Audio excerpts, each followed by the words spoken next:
around and disregard it. Strip you off the ground, show you what heart is. Standing strong and proud, nothing can knock it. Let's get it started, it's the hardest. Talk around and disregard it. Strip you off the ground, show you what heart is. Standing strong and proud, nothing can knock it. Let's get it started. Yeah, get your boots ready. We're about to go on a trip where we wrestle, nobody settling or calling it quits. You're here for the grit, betcha this stuff is amazing. You're stumbling, welcome to the bump in the apron. Step into it, the hardest part of the ring. Here to bring fun, yeah, in this art he is king. It's the best thing, making sure you don't tap out. Don't go soft with the hardest podcast out. And it's not just another one, it's clear. Off the rest, in this content, none contest. Take the nonsense off the steps. You know it's nothing but pure gems when it's coming off the chest. Get it? Now it's time to sit and relax. Get your mind blown away, ain't no skipping a track. Have you paying more attention, no listening gap. Get everything I ever wanted, no giving it back. It's the hardest. Talk around and disregard it. Howdy, neighbors. Welcome to Apron Bump's neighborhood. I don't know. I was gonna try it out, but it's not good. It's not good. Welcome, everybody, to the Apron Bump podcast with your host, the hardest part of the ring. I'm sick of you all asking me if that's my real name. It is my real name, goddammit. Anyways, today, man, this cocksucker's out here putting out a two plus hour episode on WWF Unforgiven 2001. This is from September 23rd, 2001, and it hails from Pittsburgh, Pennsylvania. Man, when you look at this card, you're like, who gives a shit? But evidently, there is a lot of stuff to talk about. Don't want to meander on too long, but just to kind of set the stage here, we are, of course, smack dab in the middle of the invasion storyline. And please feel free, if you're just catching this podcast and you haven't caught my previous episodes on the other invasion pay-per-views leading up to this, I would strongly recommend that you go check those out. The Invasion, SummerSlam, all that jazz leads us here to Unforgiven. And as I just mentioned, we're fresh off of SummerSlam 01, where Rock and Austin both walked out of that show as the world champs, the WCW and WWF champions, respectively. So we kind of got those guys as the heads of each company, which, yeah, it is just as dumb as it sounds. Rock as the WCW champion, but he is the head of the WWF, and then you have Stone Cold as the WWF champion, but he is the head of the Alliance. Yeah, try to organize those webs. You know that meme with what's his fuck face from Always Sunny, and you know that meme, right? When he has like the hands in his air and he has like a board in the back. Do I sound like a fucking uncle right now? Do you know that down the face tube with the pictures? God, I'm just a worthless piece of shit. But anyways, but somebody who is not a piece of shit is Dave from the Ruthless Aggression Era podcast. And you might be asking yourself, this isn't the Ruthless Aggression Era. I don't know, I'm fucking goofy all of a sudden, but yes, he does. Dave from the Ruthless Aggression podcast, obviously a podcast dedicated to the Ruthless Aggression Era in WWE. And while this episode here, Unforgiven 2001, does not fall under that banner necessarily, although I guess you could make an argument that anything after WrestleMania 17 could be like the transition. You know, as I said, not really the Ruthless Aggression Era, but it is kind of transitioning from the Attitude Era to the Ruthless Aggression Era. And it was really cool to kind of get his insight. I mean, I've watched a lot of the Ruthless Aggression Era. I did miss out on a few of 2002 and some of 2003. So it was cool to get his insight on where some of these guys ended up within like a year or so after this. Because all that stuff is fresh in his mind, right? Because he's already up to No Mercy 2004. So he's done all the shows before that, all the pay-per-views, a lot of the Raws and SmackDowns, and even some Heat and Velocity stuff, which By the way, subscribe to the Ruthless Aggression Era podcast. As always, find his info in the description. And me and him were talking about having me on for a Heat Velocity episode of his podcast, which should be hilarious. But yeah, go check that out. Subscribe to him and keep an eye out for that. Really great guest and amazing energy on this show. Obviously, I mean, this episode's over 2 hours, and not one point did it, begin to flounder. You know what I mean? Flounder? The energy was maintained throughout the entire episode. Super fun guy, and it made for a super fun episode here on the Apron Bump. So go check him out. You can find him on SoundCloud. I'll put that in the description. You can also find him on Twitter and Instagram at RA Era Podcast. So with that, let's get right into it. Unforgiven 2001 with myself and Dave from the Ruthless Aggression Era podcast. But it's all a learning curve, and you just get better with age. Like we're all like fine wines. Yep, bitter and delicious. But yeah, man. So did you get a chance to check out Unforgiven? I did. And do you know something? Like we spoke about this, didn't we, off air? Where like back in the day of Unforgiven Invasion and all that hype, like I was a big dirty 16-year-old Mark, loving wrestling. Like at the time in the UK, it was a very weird time for wrestling, very exciting time, because Channel 4 had bought like a third of WWE's pay-per-views, and they started showing Sunday Night Heat as well. It was right on the turn of the Invasion where they were showing stuff. So if you were a wrestling fan in the UK and you were 14, 15, 16, you were well invested in this. So I was like, right, so I'm going to go and watch this back now as a 35-year-old. And let's see if the can I add, do we swear on this? Oh, yeah, of course. Marvellous, because I've got quite the potty mouth. So the bollocks that I enjoyed when I was 16. Whoa, language. I'm just kidding. I know. That's probably the softest word I'll use tonight as well. But yeah, I was like, well, is it going to be the same now? Am I going to get the same sort of affection towards it? And I kind of did. There were moments where now I look back and think, well, that was ridiculous. But probably when I was 16 at the time, when I was their target audience, it was the best thing ever. Oh, of course. Yeah, the Attitude Era, even though this is kind of like on the tail end of the Attitude Era, some might argue it's like after it's ended. It's that weird. I think it's that weird in between, isn't it? Like when we picked up on what I do covering Ruthless Aggression, we picked up on the first pay-per-view after the draft.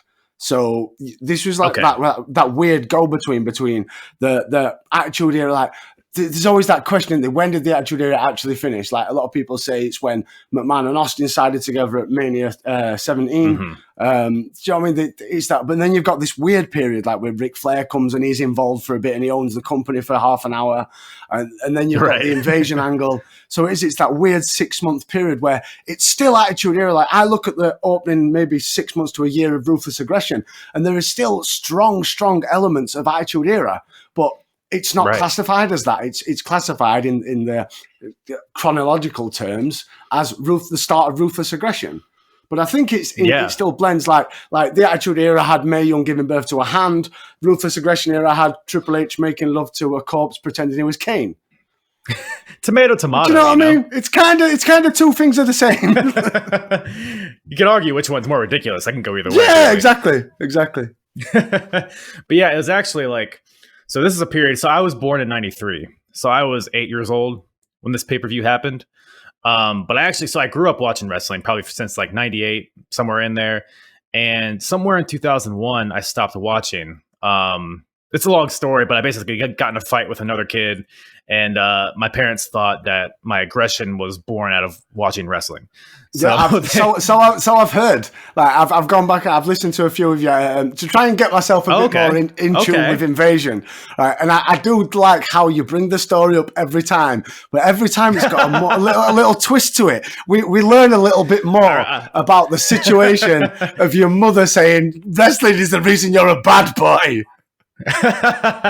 See, it's storytelling elements here on the Apron Bump. You get a little something new every time. It's like watching like The Godfather or something. I can't. It's like we're gonna get to the end of this arc, and it's gonna be Mum actually hit me over the head with a kendo stick, and she pinned me and went, "I'll show you wrestling." My mother's Bull Nakano, in all actuality. 4-4, man, 4-4. But yeah, this is that period. I brought it up because I'm surprised you knew. I'm glad you're a true fan. That's it, man. But yeah, this is that period where I wasn't watching. So this was actually the first time I actually went back and watched the whole thing. Wow. And like you said, yeah, it's like this weird period because me myself, I consider the Attitude Era ending at WrestleMania 17. Yeah. And I would probably classify this era as the Invasion Era. Probably up until I guess Survivor Series, and then there's. I think that's probably what it's best known as. Yeah, if someone was to reference this era, I think Invasion Era would be that nail on the head. I think. And it's funny because, in my head, the Invasion was okay, we have the Invasion pay-per-view, then we have a pay-per-view in between, and then we have Survivor Series. But in reality, it's the majority of the year. It took up a lot of time. It took up for me, the Invasion angle. It's kind of crapped on by a lot of fans because there's no Goldberg, Hogan, Nash, NWO, rah. It's been spoke about a trillion times, but what's never spoke about is the way I looked at it, because I was aware of WCW as a kid. I was aware of your Hogan going over there and Goldberg, etc. But I wasn't that much of a watcher. Now, I must have been maybe 15-ish, I'd say. At the time, my father, he got installed, because at the time in the UK, you had three options of television watching, let's say. You had terrestrial TV, which was 4 channels. It's soon to be turned to 5, which was the Channel 4 I mentioned with WWF getting the rights to. Which was they got the rights, but there were loads of different rules in place. They showed the pay-per-view an hour and a half after it was broadcast live in America, so they could pause out anything they didn't like. They put adverts in the middle of promos. It was great because you didn't have to pay for it, but my God, they butchered every pay-per-view. Right. But yeah, so you had you had terrestrial TV, you had Sky, so you had, like everyone knows, the dish on the side of your house, or you had cable, and we got cable. And it was a Friday at the time in the UK where Raw was shown, but also Nitro was shown and Thunder was shown. So Nitro would start at 9, Raw would start at 10. I was always a WWF mark, so Raw would always be the place. And then Raw would finish at 12, but then there'd be the last hour of Thunder. So I'd kind of get the gist of what's going off in WCW, but this was the later years. So all the guys that went on to be part of the Invasion, your people like your Shane Helmses, your Chuck Palumbos, that sort of the power plant WCW guys, I was massively familiar with, because that was all the WCW I was watching for the butt end of 2000. Right. So when the Invasion happened, I was like, oh, Sean O'Hare, I know him. He was tag champs. Oh, look, he still is tag champs. So I was well invested. It didn't really, obviously it did enter my mind, especially when you got down to the nitty gritty like we are tonight with Unforgiven, where it's WWF versus WWF with a little bit of WCW and ECW spliced in to make it interesting. But you kind of, I look at it as a way where it worked for me, because you got your kind of stars came out of it. Your Shane Helms, Rob Van Dam, massive star that comes out of all this. Booker T goes on to be a WWE legend, thanks because of this. Because of this. DDP, right? Well, yeah. Yeah, we don't talk about that. We don't talk about that. Yeah. He got some nice teeth out of it, though, right? Well, yeah. He got a storyline with Undertaker, and not everyone can tell people they had that. The Undertaker was there. He sure was. Well, he got a storyline out of Sarah. Yeah, he got pinned by Sarah, but just getting the old Sarah rub. Talking about the one he wanted. He's on TV. He's on TV. Yeah, he was for a little bit. But yeah, that's so funny, your perspective on WCW, though, because everybody, when people bring up the Invasion, they're always like, oh, I wish we had the Goldbergs and NWO and Ric Flair and all those guys. Me, myself, I'm on the same boat. I wasn't a big WCW watcher either.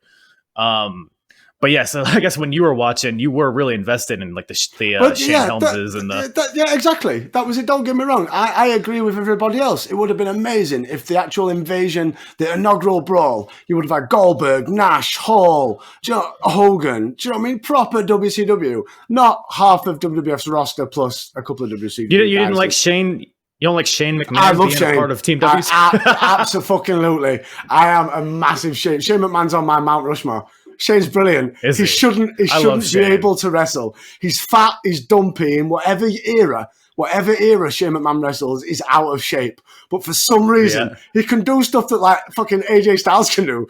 He's brilliant. He's absolutely... Shane McMahon is balls to the wall.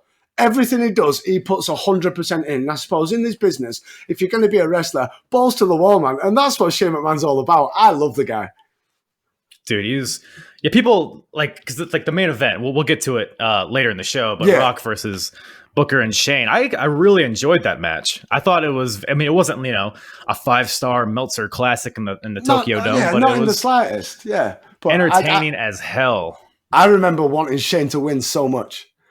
Like when I was a kid, I always loved the heels, and still now as an adult, I've always been a fan of fuck the baby faces. I want to see a bad guy. I've always loved the bad guys, and Shane McMahon, especially like when he ditched his dad to take over a corporation, then it was turned into a corporate ministry, and they had that badass theme tune. Like every time Shane McMahon's on screen, for me, he's in. Apart from now he just looks like, come on, mate, Gio. What? You don't like sweaty Shane McMahon in the Raw Underground? No, at least dye your hair and get your hair jet black like it were when you were a cocky dick. He looks like a handsome accountant. No, he looks like Joey from Friends. How he looks now. Man, I don't know how I've never made that connection before. He's got He's got that fat glowing face with that sharp grey hair. How dare you, sir? Shane McMahon is chiseled out of granite nowadays. I mean, he always wears shirts, so who knows? But you either get gray, jacked Shane, or black hair, dumpy. Yeah, but he always wore shirts because he's always been out of shape. That's his gimmick. How dare you? He is an athlete of the highest caliber. Genetic jackhammer. Have you ever heard of it? But that's it. He did come from a special place. Let's be fair. Yeah. But man, this show, we talked about it. I mean, the invasion, people shit on it a lot. But kind of as I'm going through all these shows, all the pay-per-views and all the TV shows, it's really like, so it started off pretty good, right? We know they didn't get Goldberg and Scott Hall, Nash and all those guys. We know that. But so looking at it like that, it's like, okay, the invasion starts back in the early summer and it's like this huge mass of people. And it's like, wow. They're suffocating the WWF. How's the WWF going to overcome this? It was really good. And then the invasion pay-per-view happens, and the pay-per-view kind of sucked, honestly. But the main event was pretty well built and all that. You had the inaugural brawl, and then Stone Cold turns on the WWF, and it's like, okay, that's fine. I guess the Alliance needs star power. I guess I can get behind it. He's been a heel. It's fine. Then SummerSlam happens, and it's like, okay, this is a pretty good show, but I'm feeling like the battle lines are starting to get a little blurred. Like you said, you have like WWF versus WWF, WCW versus WCW. But now we're here, and Unforgiven. We're a few months into it, and man, I don't know if you would agree with this, but as I'm watching it, this is the first time I'm watching all this through. The Alliance is starting to give me Retribution vibes a little bit. Well, it was from the start. They were jobbers. Everybody was treated like a jobber. And that's one of the kind of positives that you take away from this because, a few months down the line, Scott Steiner comes in and he has a decent-ish run. His run with Triple H in the main event, that was far too much too soon. But his stuff with Test... Yeah, his stuff with that was a sexy episode of Monday Night Raw. That was just two chiseled men covered in oil, just going. Give me all your stuff. Fucking Vince McMahon's at back. He's getting oiled up himself. He's like, I'm loving life. He had a decent-ish run. But like I said earlier, Booker went on to have a good run. RVD went on to have a good run, but everybody else, like the bigger players, they come in further down the line. Like Nash comes back a bit later. Yeah, his quads then derail that comeback. Hogan comes back again. We get the Mr. America stuff. Like you got a lot more memorable stuff out of the guys that didn't come back. Now, imagine if these guys were the guys we used in Invasion, but they were used in the same way. No, it's just because that's what Vince would have done. Because Vince is like that. It's that simple. Can I tell you? Vince is like. There's a reason why it took Sting like 47,000 years to finally debut for WWE. He was a smart one. Because he knew if any point he come when Sting were in his prime, Vince would have made him look like a knobhead. And in 5 minutes, he's fighting Ricochet on main event. I just want to go back real quick. You said Hulk Hogan, and then you said Mr. America. Are you suggesting that they're like related in some way? Well. There's a theory backstage, and I tend to kind of side with that theory of that time when SmackDown went off the air and Hogan pulled his mask up and revealed it was Hogan. That sounds like some dirt sheet bullshit to me, David. Well, I did hear it from Meltzer, so this. Gee, you never know these days. You never. It was very clearly, but it's hilarious. That's like that's like your go-to Hogan reference in WWE. Yeah, Hogan comes in, Mr. America. Like everybody knows. It was fucking shockingly terrible. Speaking of, good segue here. The show kicks off with the national anthem. Yes, and I have so many questions for you. Normally, I wouldn't bring this up. But this lady, I forget her name. I didn't. I couldn't be asked even going back and finding out. But I didn't look up her Spotify after it. This crackhead straight up singing, warbling the national anthem. Now, my question to you on this is, as an American, right, how does it feel when someone absolutely diabolically dismantles your national anthem in such a horrible way? It's like what I like to call the Mariah Carey singing, where she's, say. Oh, my God. What's all that about? There's no need. Right? It's absolutely like as an Englishman, our national anthem, God Save the Queen, it's when it's sung like English football matches or soccer matches to your guys and your American listeners. Yeah, I play FIFA. I'm aware. I'm familiar. Even though FIFA, to begin with, over in the UK, used to be called FIFA International Club Soccer. That's too much. That's a mouthful. Yeah. A lot. Yeah, we Americans are too small brand to do that. And numbers. We just change it to soccer because we don't want to get confused with the other football because we're very stupid over here. Yeah, but when the England players and all the fans in attendance, they'd be all singing the national anthem. It's such a patriotic moment. But I would fucking shudder to think to go to a foot and they go, coming out to sing the national anthem is so and so, and she does something like that. Like half the song, she goes, "Come on, sing along," and it pans to audience, and half the audience are very confused. Like they're all stood there, hand on the heart and stuff, and they're loving it. But they're like fuck, I'm singing along because I don't know what's coming next. First of all, so under normal circumstances, I would agree. When somebody like Mariah Carey or I think like Fergie or someone did it at a basketball game at some point, that was pretty viral. I think I heard the Fergie one, yeah. So this one, I started listening to it, and I was like, shut up. And she started to get into it, and I was like, oh, okay. I mean, this is fine, I guess. And by the end of it, man, I was ready to run through a wall. Man, that had me getting my American flag out, doing the whole Hulk Hogan thing, waving it, I'm disgusted in the air. I'm absolutely disgusted in you. Oh man! There's a massive part of me that loves I've traveled to America in the past, and there's a big part of me that I like to think I'm probably 15% American just by my look. I do have a lot of time for America, and I have a lot of time for your beliefs and your national anthems and all that jazz. But my God, she fucking murdered that, and you cannot. In a good way, right? In a good way, right? This ain't no Rocky III. Man, she put her heart and her soul into I'm not saying she didn't. She put her heart into destroying it. We need to agree to disagree, or this is going to be 45 minutes of this episode going, you're wrong. She was shit. I think we should just change the game plan and just make this a debate, a 2-hour-long debate on this national anthem, and then we'll put a poll up on Twitter and see who is right. I think that's a good game plan. I'm down. You're wrong. And if we need to, when you put it that way. We can play it back now on the network, and we'll play it live, and we'll dissect it, and I can prove to you we're wrong numerous times. But that would be horrendous for the listeners. So I think we should move on. No, here's what I'm going to do. In post, I'm going to put that audio over you speaking. So that's what we're going to do. But I will say, though, another caveat to this is like 2 weeks after 9/11 here in America, which I don't know, you as an Englishman, I don't know what effect that had on you or if that was a big thing in your life. Yeah, I mean, it's a global issue. It was a massive global issue for a long period of time. Like, I remember the first SmackDown. It was billed as like the first live TV production with people in attendance since then, and it was such an emotional thing. Like, I always remember I got him from I was at college at the time.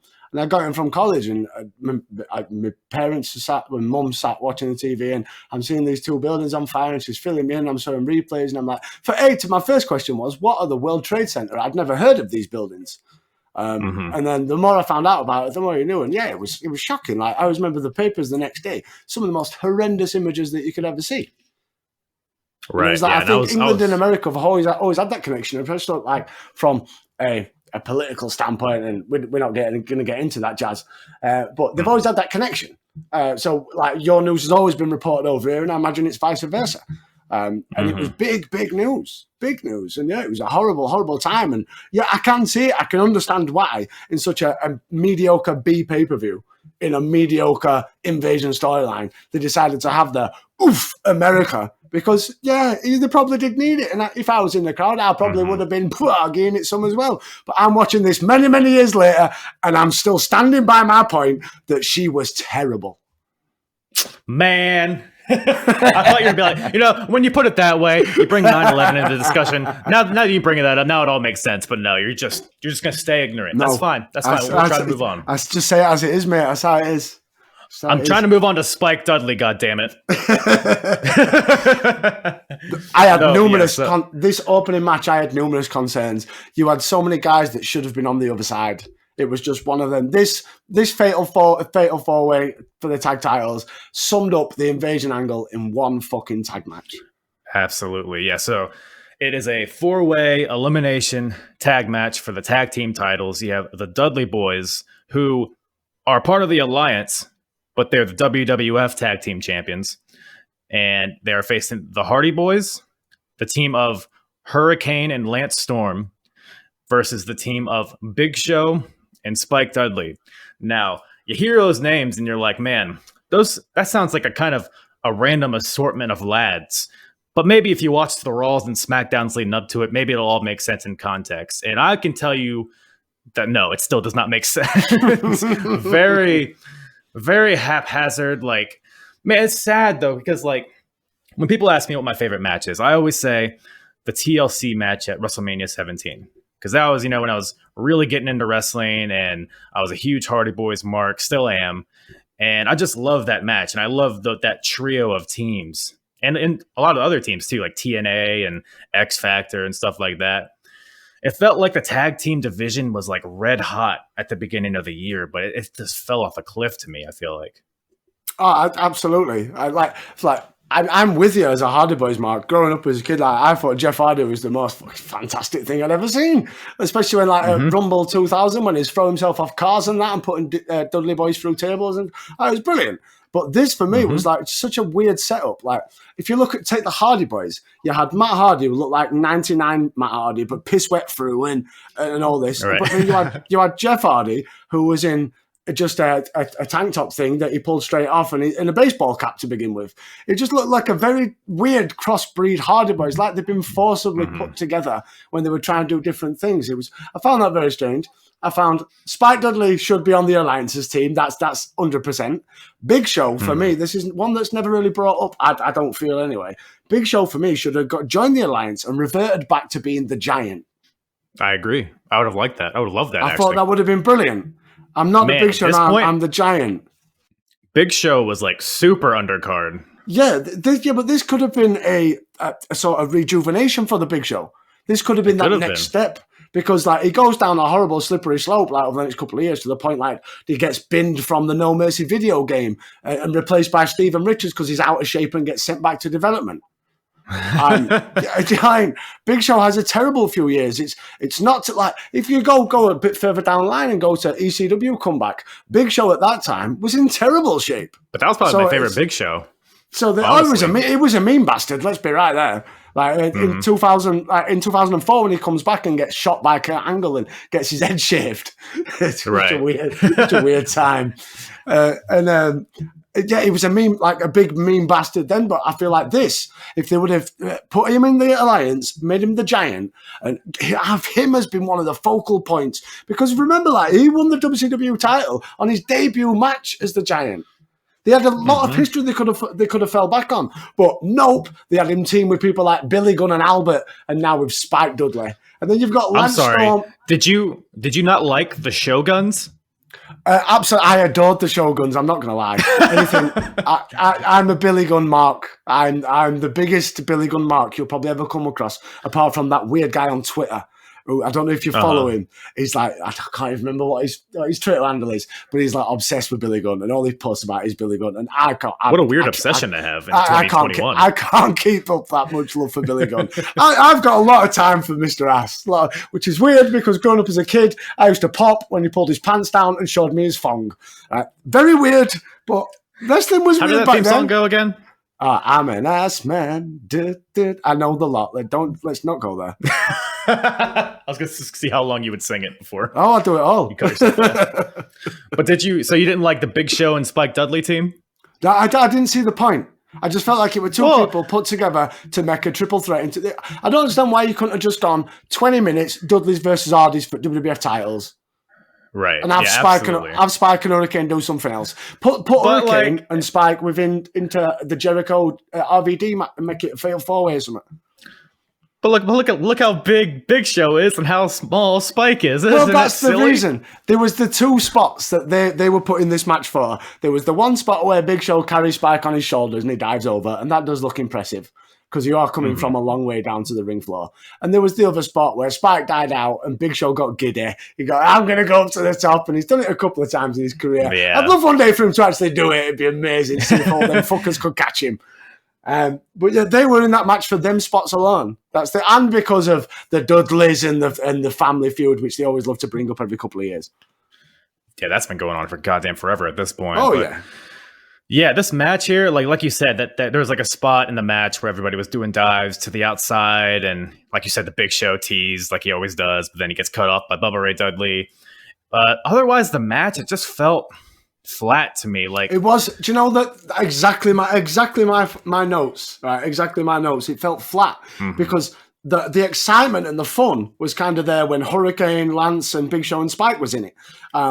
And because you got, like, at the start, Hurricane was shit scared of Spike, and I'm not fighting Spike. Like, you're supposed to be this superhero. And by the way, may I add, I am not familiar with the Hurricane's theme music they came out to. Stand Back, there's a hurricane coming through. I was all down for it, and then he went, what the fuck's this? That absolutely caught me off guard, too, because like you, I only knew dun, Exactly. That's the only one I know. I was like, what on earth is this? The same with... We'll touch on it a bit later. The same with Stone Cold's theme. I'm not having it. That has never been his theme. That was not... They're not paying Disturbed for network. That's what's happening. No. So, I've been through this before with other people. That was his theme song. No, never. Yes, not in a minute. 100%. Yes. I'm telling you now. I am 100%. I'll fight you. I will go and find. I'll go and buy the rip. The rip. I'll go and buy the VHS. That was not his theme at the time. You're going to go to your local CD the store. badass heel Stone Cold theme. That was not his theme. No, not I'll tell you it. this. If I'm wrong, then I'm going to have to go and hang myself because I'm not wrong. So he had the Disturbed theme up until Invasion when he turned on the WWF. And then the next night he debuted a new theme, which is like kind of similar to his original theme, but a little bit different. And then he changed to this one, which I believe is called Venom. It's on one of the albums. So if it's on the album, it was a real theme. So, and I'm still not going to agree. So my logic, because I agree with you that the Disturbed song was his best theme of all time. Oh, it was brilliant. It was exactly what he needed. Everybody loved it, which is the idea to change it is because he's a heel. And, you know, I'm fine. Yeah, you can't boo that, right? So they got to change it to something a little bit more subdued and a little less catchy. I think if I had to guess, I would guess that was their logic. I'd probably say so. Like if you look at go back and you have yourself. You've gone back and watched the Invasion pay-per-views.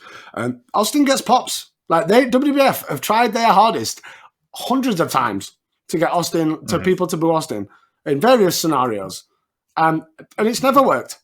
Because Austin's people's number one, and he has been for especially the generation of their target audience who they've tried to get to boo Austin.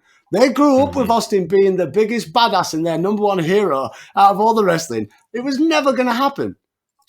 Man, they beat the shit out of JR in his hometown in front of his family, and the crowd loved it. That's it. People love Austin. Man, this is like the beginning of the what thing, which you hear it nowadays. People get annoyed with it when fans do it, and I do too. But god damn it, it was hilarious in the beginning. I think with the what for me was one of them where in certain scenarios, in certain situations, it was absolutely outstanding. It was so funny. But then I can kind of agree what people say when it did get a bit overused. It was one of them where Vince liked it, so Vince wanted it all the time. As per usual. That's how he works. Driving things into the ground and then kicking them when they're dead. That's how the saying goes. Probably not.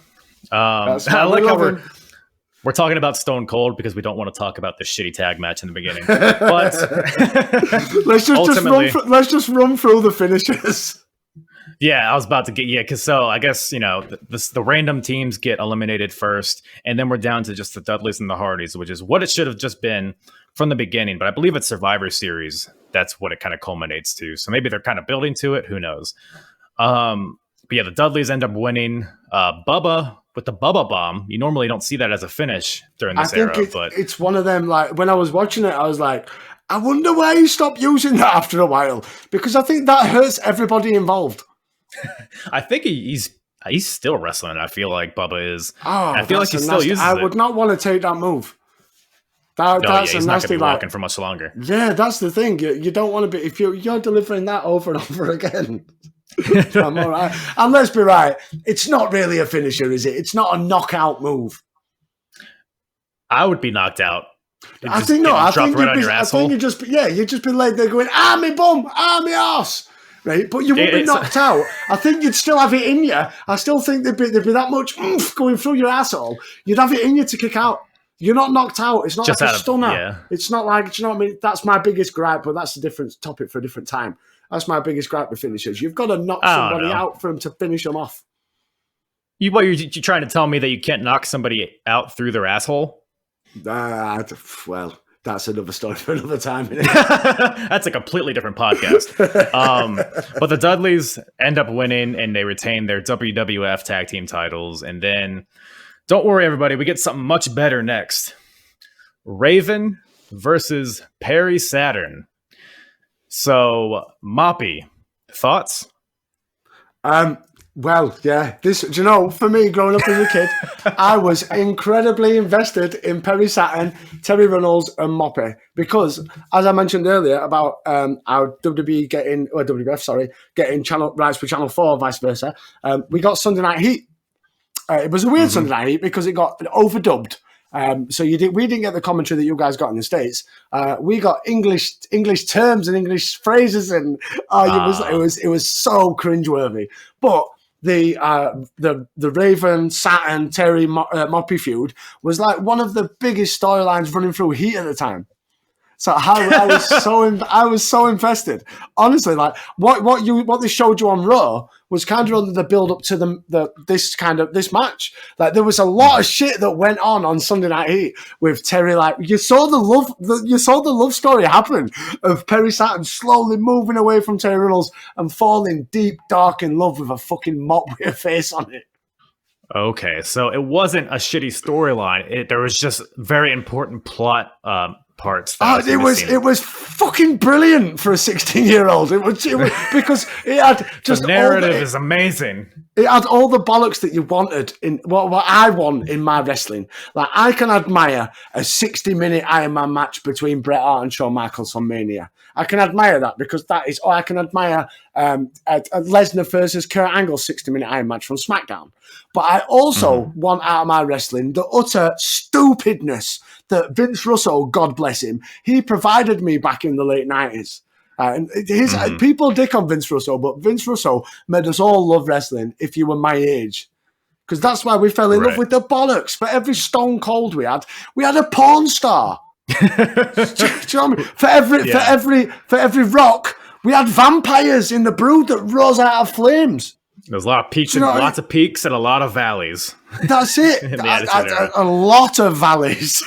But yes, the bollocks were aplenty in this match, man. Raven, Saturn. The match was kind of like, because like we kind of touched on it earlier. It's pretty much centered around Moppy and how Raven on I think it was like a SmackDown. He basically attached Moppy to a wooden tree trunk of some sort, plank, and put it in a wood chipper.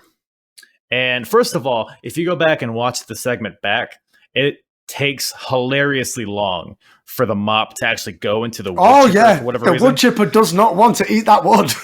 It didn't want it. Moppy was fighting it off. Took like a goddamn minute, like 60 seconds for this mop to get chewed up, but it eventually did, and that dastardly Raven killed Moppy, and now we have this match. So Perry Saturn can avenge the life of the mop. Sounds made up, but that's what it is. That's what it is. So we have this match, and it's kind of a short match, kind of cold too. I don't think the crowd in particular in Pittsburgh was caring that much about Moppy. No, they're not invested in a mop. I could tell you this. It could be Raven's skirt that was making them very confused. I think this is where he debuted that look, which is very interesting. I didn't think he did that till after WWF. But yeah, man, it's like, it's a funny storyline, especially in hindsight. But like when you're watching this on pay-per-view, it's like, okay, are we supposed to sympathize because of this mop? That's it. That's what they want. Yeah. They want like the commentators. They were trying their best to do everything that, especially JR, to take the piss out of Perry Saturn. It was like, I can't believe the motivation that a mop would bring a man. And he's like, Perry Saturn is a portion of fries away from a Happy Meal, and he's proper dicking out. He's dicking. He's like, have you seen Perry Saturn? He's fucking stupid. There's no fans. Perry Saturn, like Terry Runnels. What's Terry Runnels thinking here? It's like they're fighting. It's cold in there. They're fighting over a mop going through a wood chipper, as you said. They're not fighting over the love of Terry Runnels. Perry Saturn don't want none of Mrs. X Goldust. Terry Runnels just standing there with her turgid nipples. With she's got do you know, back in the day, I probably noticed, but I notice a lot more now. She has got massive fake titties. Right. That's the joy. There's having implants and there's having Terry Runnelses. Jesus Christ. Like, them nipples, like different area codes. You could hang your clothes off them nipples. That's one of the title of this episode. You can hang your clothes off those nipples. What did you make to when we got the Frankensteiner attempt and then Perry Saturn nearly killed himself by trying to deliver a clothesline? I mean, what's just another concussion on top of 500 more? Raven, with the clothesline. It was one of them. It was a sloppy match. It wasn't a great match, but like you said, It wasn't a pay-per-view worthy match. Like even the finish. Like it was Perry Saturn's twisting like fisherman. It's a nice move. No reaction from the crowd. The moss-covered three-handled family credenza. That's the one. Yeah, or credenza. Yeah. Yeah, absolutely no reaction from the crowd. The crowd were just like, they weren't even happy that the match was over. They were just like, it's like they were bored stiff. They're all getting popcorn in this match, I think. This should have been a hardcore match. They were too burnt out from seeing so much Spike Dudley and Hurricane in Lance Storm in the previous match. It was. Big Show jumping off the top rope. They're still shocked from that, aren't they? The Big Show going for it. They're still they're just in a gaze. They can't believe what they're witnessing. Can never recover. But yeah, this match, I will never recover from watching this match because, like you said, pretty sloppy, and I feel like neither of these guys are invested in what they're doing at this point. No. That kind of translated through the match. Because if they don't care, the fans aren't going to care. But that brings us to something a little bit better. Edge versus Christian. Man, so this is my first time kind of watching their breakup and how they kind of handled it. And I've always heard it's kind of gotten a bad rap because it kind of, for a bunch of reasons. One, it's smack dab in the middle of the invasion. And in a time where the invasion is just the main focal point, I feel like it felt the whole Edge and Christian thing, two WWF guys, it felt kind of out of place, even though Christian, I believe, ended up becoming a part of the alliance at some point, didn't he? Yeah, but I totally agree. It was needed. Like every tag team, it's all about a bit of dissension towards the end, and if they have a good run, a long run, a short run, it's always needed to have a good breakup. So it was always a matter of time. But I think to place it bang slap, like you said, in the middle of the invasion angle, I just think it was the wrong call. This could have been the big tag team for WWF to fight against the alliance, and I just didn't need it. There was no reason. Well, there was a reason in Vince's mind, because all the WCW guys that he'd signed were fucking douchebags. So I need some of my decent mid-card guys to now be part of the alliance to make it interesting. And that's one of the reasons I feel that Christian was chosen as one of the, because he is a douchebag heel. Christian's brilliant. Like his promo before before the match started, he is a dickhead heel. He plays the role to perfection. But perfect, like with the lead up to this, with the breakup, I think if you go back to when Edge won at King of the Ring, even as the final moments of him winning the King of the Ring trophy, which I always found strange, that it was a massive big, was it like a Stanley Cup rip-off, wasn't it, of the trophy? Yeah, terrible trophy. He's Canadian, you know? Yeah, that's the one. But you saw, like, as the pay-per-view, as that segment finished, you saw Christian staring at the trophy, and there were slowly little droplets there, and obviously over time it turned that Christian was more obsessed with being, I think, was it the grandma, I believe? She had a lot to play in it. Grandma Edna, yes. She was a crucial part of the storyline. That's the bitch. Yep. That's the bitch. She had a big part to play in this. How dare you? Grandma She had Edna a big part to play in this. If she would have just talked to Christian and not just put the phone down, they might have never split, and we might have never got this during invasion. It's her fault. Wow, that's a great point. If Grandma Edna would just talk to Christian, Stone Cold would not have turned on the WWF. Goldberg would have debuted, and we all would have been happy days in 2021, I think. And Taz would have not been to look like fucking Gilbert. Oh, man. If we start talking about Taz, this podcast is going to be 5 hours long. God, I don't know who he pissed off, but man, Gilbert is like an understatement, because Gilbert was a champion. He was a light heavyweight champion, I think, at some point. Taz was the ECW champion when Triple H shit all over him. Over him for 15 minutes. Fair point. Man, that seems like a fever dream. Taz is ECW champion in WWF. Christ. But so we have Edge and Christian here, which was one of the better matches on the show, in my opinion. I love how it had a proper blood feud to start. Like Edge is like, for one, Rob Zombie theme tune. I'm still glad that WWE are still paying him the royalties and still having that, because that is the best Edge theme tune of all the Edge, and he's had some cracking bangers of theme tunes. But I loved just the proper blood feud where he comes out. There's no hype. He drops the belt and he just slowly comes to eyes. Brilliant.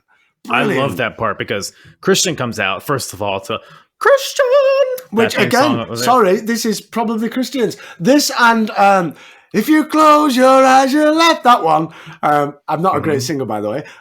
Them two, I think, are on par with Christian's best themes.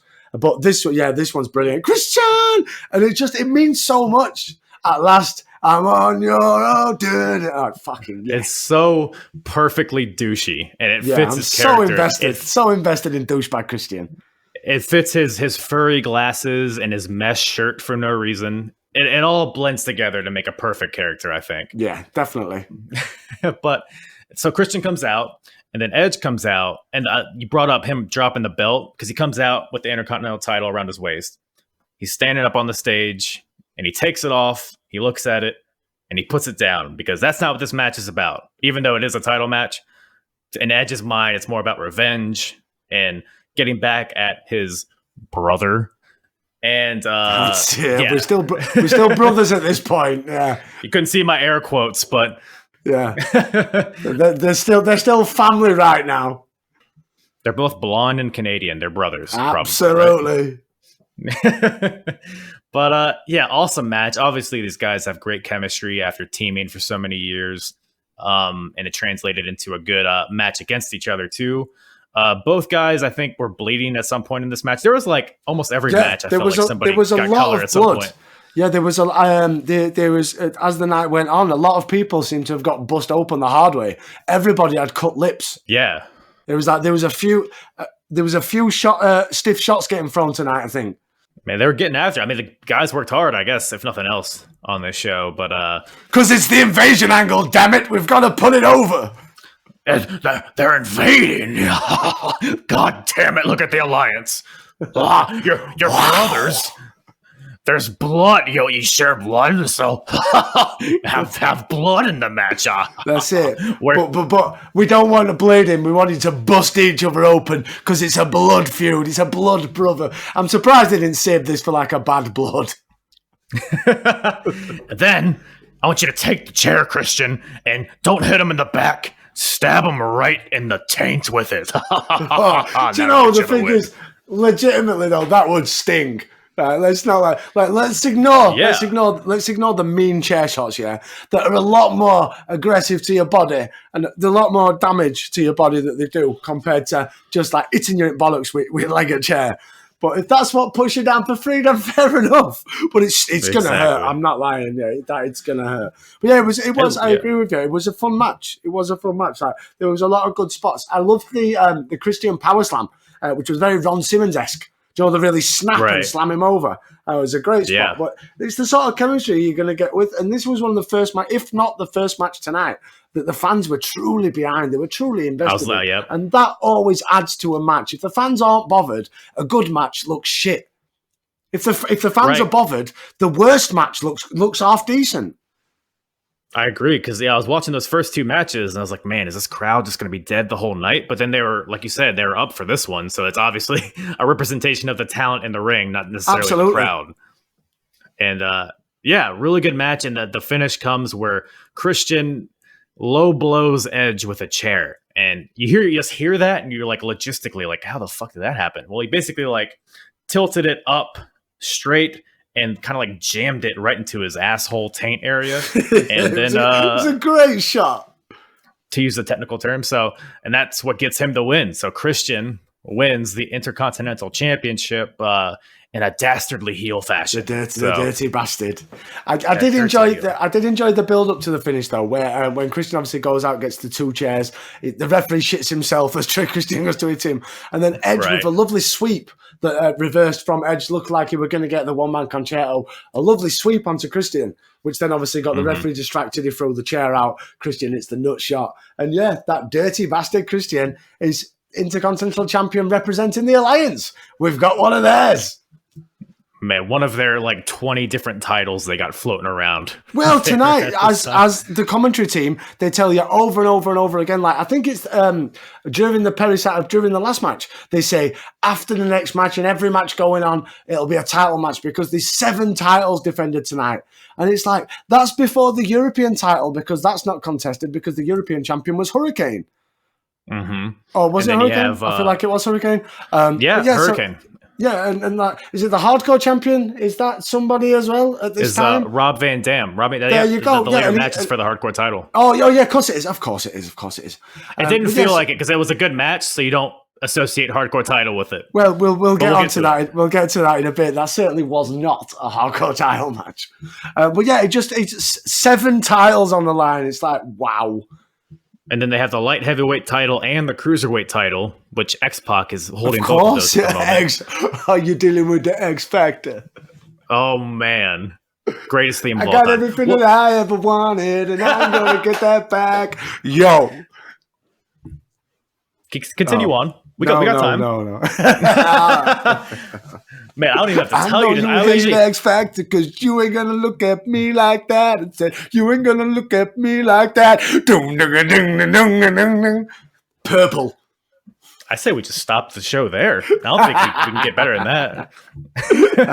Actually, if you to anyone that is ever interested as well, if you go back and listen to our review of Royal Rumble 2004, myself and my co-host Michael, he brings his guitar and we perform all 30 entrances of the superstars in the 30-man Royal Rumble match. It was the most bollocks thing ever. A lot of beer were consumed during that 20 minutes to 7 hours it took to record all them 30-second clips. That goes without saying. You got to be at least a little bit inebriated to have that Mate, idea in your head. That's it. You're going to go balls to the wall. But speaking of balls to the wall, we have the match that I was probably looking forward to most on this show. Kronik versus Undertaker and Kane. You can just imagine the scene in WCW Creative in 2000. Vince Russo sat there with maybe Eric Bischoff, Ed Ferrara, a few other people. He's like, bro, weed, bro. The youth of today, bro, they smoke weed, bro. So, do you know, we've got them two guys, bro. We've got Crush, we've got Apron Bump, bro. What about Kronik? Kronik's a strain of weed, bro. It's like, fuck off, Russo. For everything that I love about you, you've named a tag team after cannabis. And like, if you look at their gear, it's barbed wire, but them barbs are shaped a little bit like cannabis leaves. Are they? Wow, I did not notice that. I was too busy looking at their bad tans. Oh, they're bad. Do you know, going back to what I said earlier about the Big Show, how he should have reverted back to the Giant, these two should have come in and reverted back to crushing Apron Bump. There would have been more over in my eyes than fucking Kronik. Like, don't get me wrong. I want to see Kona crush Taker and Kane, they try their best, but fucking hell, Kronik, man. Jesus. Man, and then we've got Stevie Richards, all black everything. Stevie Richards looked great here. What are you talking about? But at least this match, let's be right, at least this match, to give him some fair dues, at least it had a bit of storyline continuity. It was because of RTC and all that jazz, but fucking Kronik. So I'm not familiar with Kronik because I from what I understand, they kind of came together in the later half of WCW. Because they were two big guys. They were former. I know Brian Clark, who was Crush. I know he was former, and it was for. Oh, is it Brian Adams that was Crush? Yes. Yeah. Crush was former NWO B team. It's like all the jobbers. When NWO become like a roster, not just a group.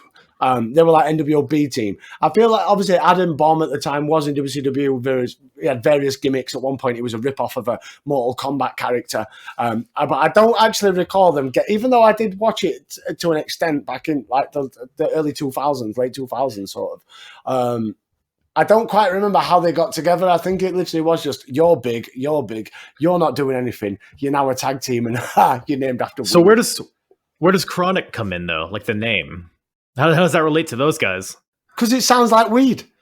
And that's Vince Russo. That's pretty cool. That's literally, that's it. That's how the name come about. It's because it's weed, because it's a name, because how it sounds like weed. Vince Russo was a weird man in 2000. Like sticking Judy Bagwell on a forklift in a match, do you know what I mean? And shit like that. Like he's booking himself to be world champion and stuff. Vince Russo was off his nut. I've got all fair fucks to him. I've always said, if someone put me in charge of a wrestling promotion that has a lot of money so we could do whatever we wanted, oh man, you'd be seeing some random ass matches. Telling you now. Vince Russo, literally, like at the time, like when I was 8 years old, and if I was able to run the company, that's the kind of shit I would do. He's just living the dream. It was living the dream. Living the dream. Viagra on a pole. There you go. When it was was it the I can't remember the exact name of the match, but it was the four boxers that were hung on poles. One of them contained the world title, and it accidentally got knocked and world title fell off. So Booker T had to then climb out of the ring and retrieve the world title, go back in the ring to be declared as the champion. I had no idea. I had no idea WCW did that because I know TNA did that, and they called it Feast or Fired. Are you familiar with that? Yeah. Are you familiar with TNA Yeah. WCW did it with Booker T versus Jeff Jarrett, I believe. I think it was Slamboree 2000. I may be wrong on the pay-per-view. But yeah, it was four boxers. One of them contained the world title. One of them, I think it was like Booker got knocked into it or something. The title just fell out. And it was like they carried on wrestling the match for ages. And then one of them went out to retrieve the title. It was like, oh, Vince. Well, speaking of disasters and speaking of four boxes, we have Bryan Adams and Brian Clark versus Undertaker and Kane. Man, this is like... So Taker and Kane, it's like you said, they did the best they could. Personally, Undertaker wasn't like... He had a cool character, but his matches weren't known to be like great at this point in his career for whatever reason. Kane was like... This is like peak Kane for me, honestly. definitely, 100%. Then you have Adams and Clark on the other side. Neither guy wants to sell for anything. No. But particularly Brian Adams, he's moving around like Great Khali in there. I don't know if like his tights are too tight or if he's injured or something, but I think he's just done. I think he's just done. I think that's what it is. Like if you go back to his peak for me, his peak when he was Crush, or even with Adam Bomb, look at them both. Like for me, peak WB for them, WWF, was 93, 94. We're a long time away from that. It's a long time removed. Like Crush and Adam Bomb were pivotal as well. More Crush than Adam Bomb. Adam Bomb had a good gimmick. He used to come out with foam darts and throw them into audience and that. Like Atom Bomb, Adam Bomb. Do you get it? Do you know what I mean? That was the gimmick. I don't. But with Crush had various things. Like he had the feud with Doink, he had the feud with Savage.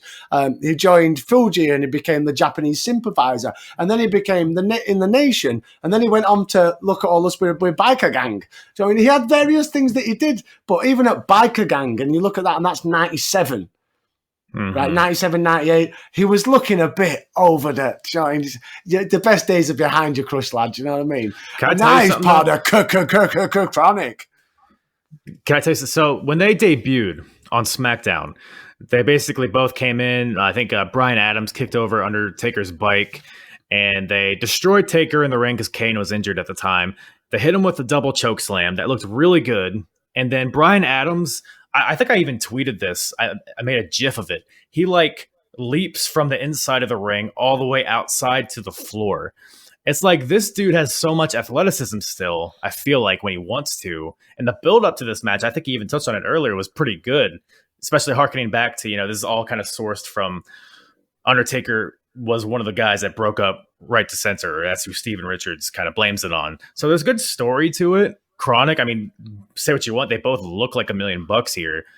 But man, for some reason, this just didn't click at all. And it's weird because Taker's friends with both these guys, I think, isn't he?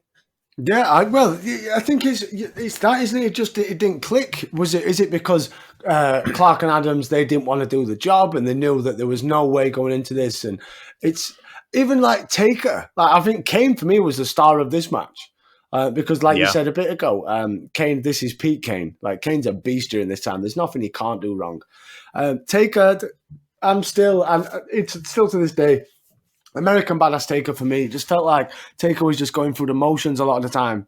And I feel like Taker didn't fully invest into this match and into this feud. And who would? It's fucking Kronik. Yeah, it's and like, I think that's the exactly thing. Any other team they could have gone with. Why not like push Palumbo and O'Hare and go with them being with Stevie Richards as their manager? And have that instead of fucking Kronik. Yeah, what terrible. Yeah, that's match. really good. Yeah, because Palumbo and O'Hare aren't doing anything at this point because they had a match at the previous pay-per-view, I think.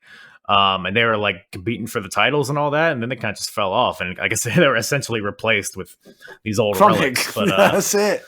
Because they beef. Because they are big fellas. You can't join. There's a lot of beef going on in that ring. But that's what Vince. That's Vince's thing, isn't it? And it's always going to be till the day he dies.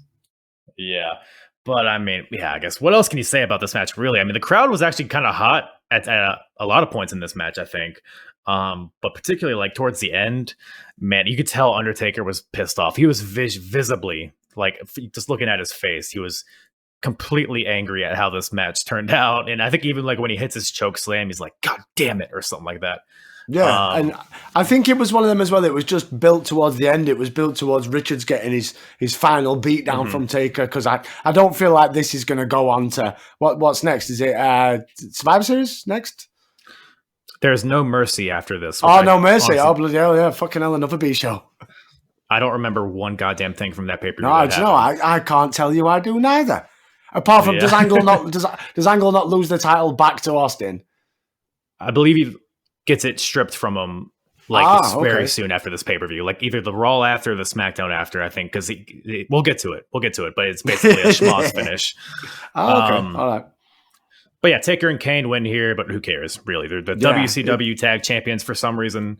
Nobody knows. I don't even know if they know at this point, but that's the thing. You've got all these titles and they have no relevance. They're just sharing them amongst themselves because, there's far too many and they've got no meaning. There's no importance. There's not a reason. Who gives a fuck that Taker and Kane are WCW champions? Who gives a fuck that Alliance of Dudley Boys are WWF tag team champions? There's no reason to care.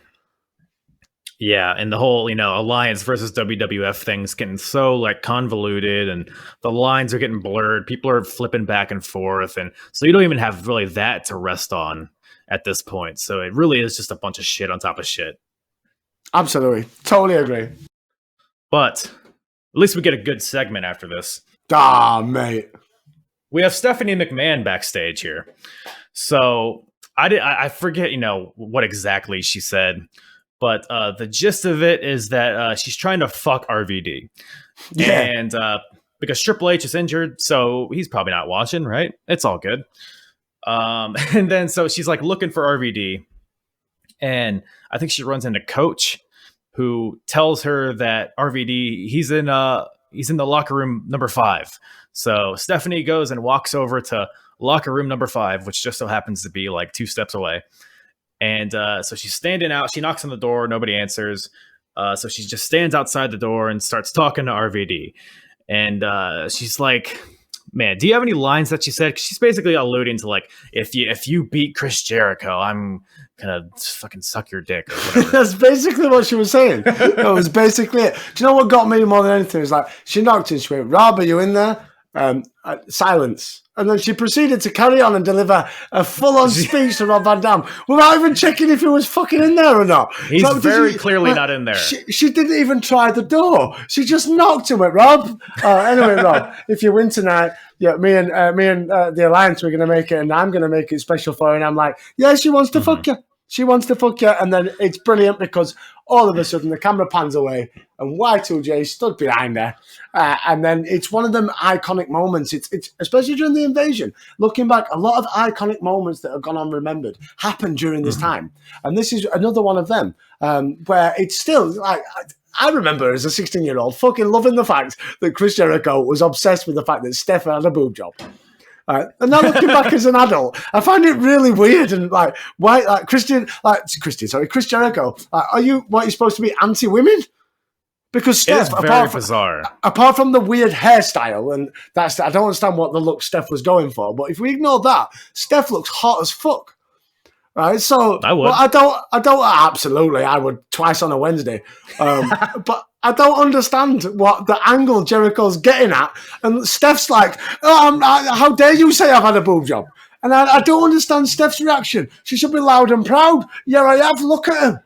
But no, she's like, no, how dare you pick on me? It's like, I don't get it. As a kid, I got it, and I thought it was fucking brilliant. And I was still marking out, and I was like, "Oh, it's this moment," and I still loved it.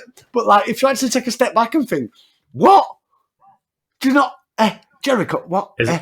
It's strange, especially like really watching this with 2021 lenses. Man, that's the problem. That's the problem. It just really just calling her a whore for having tits, and hilarious. But I'm gonna tell you my favorite part. Is so the segment, so they get done. Chris Jericho walks away because their match is next.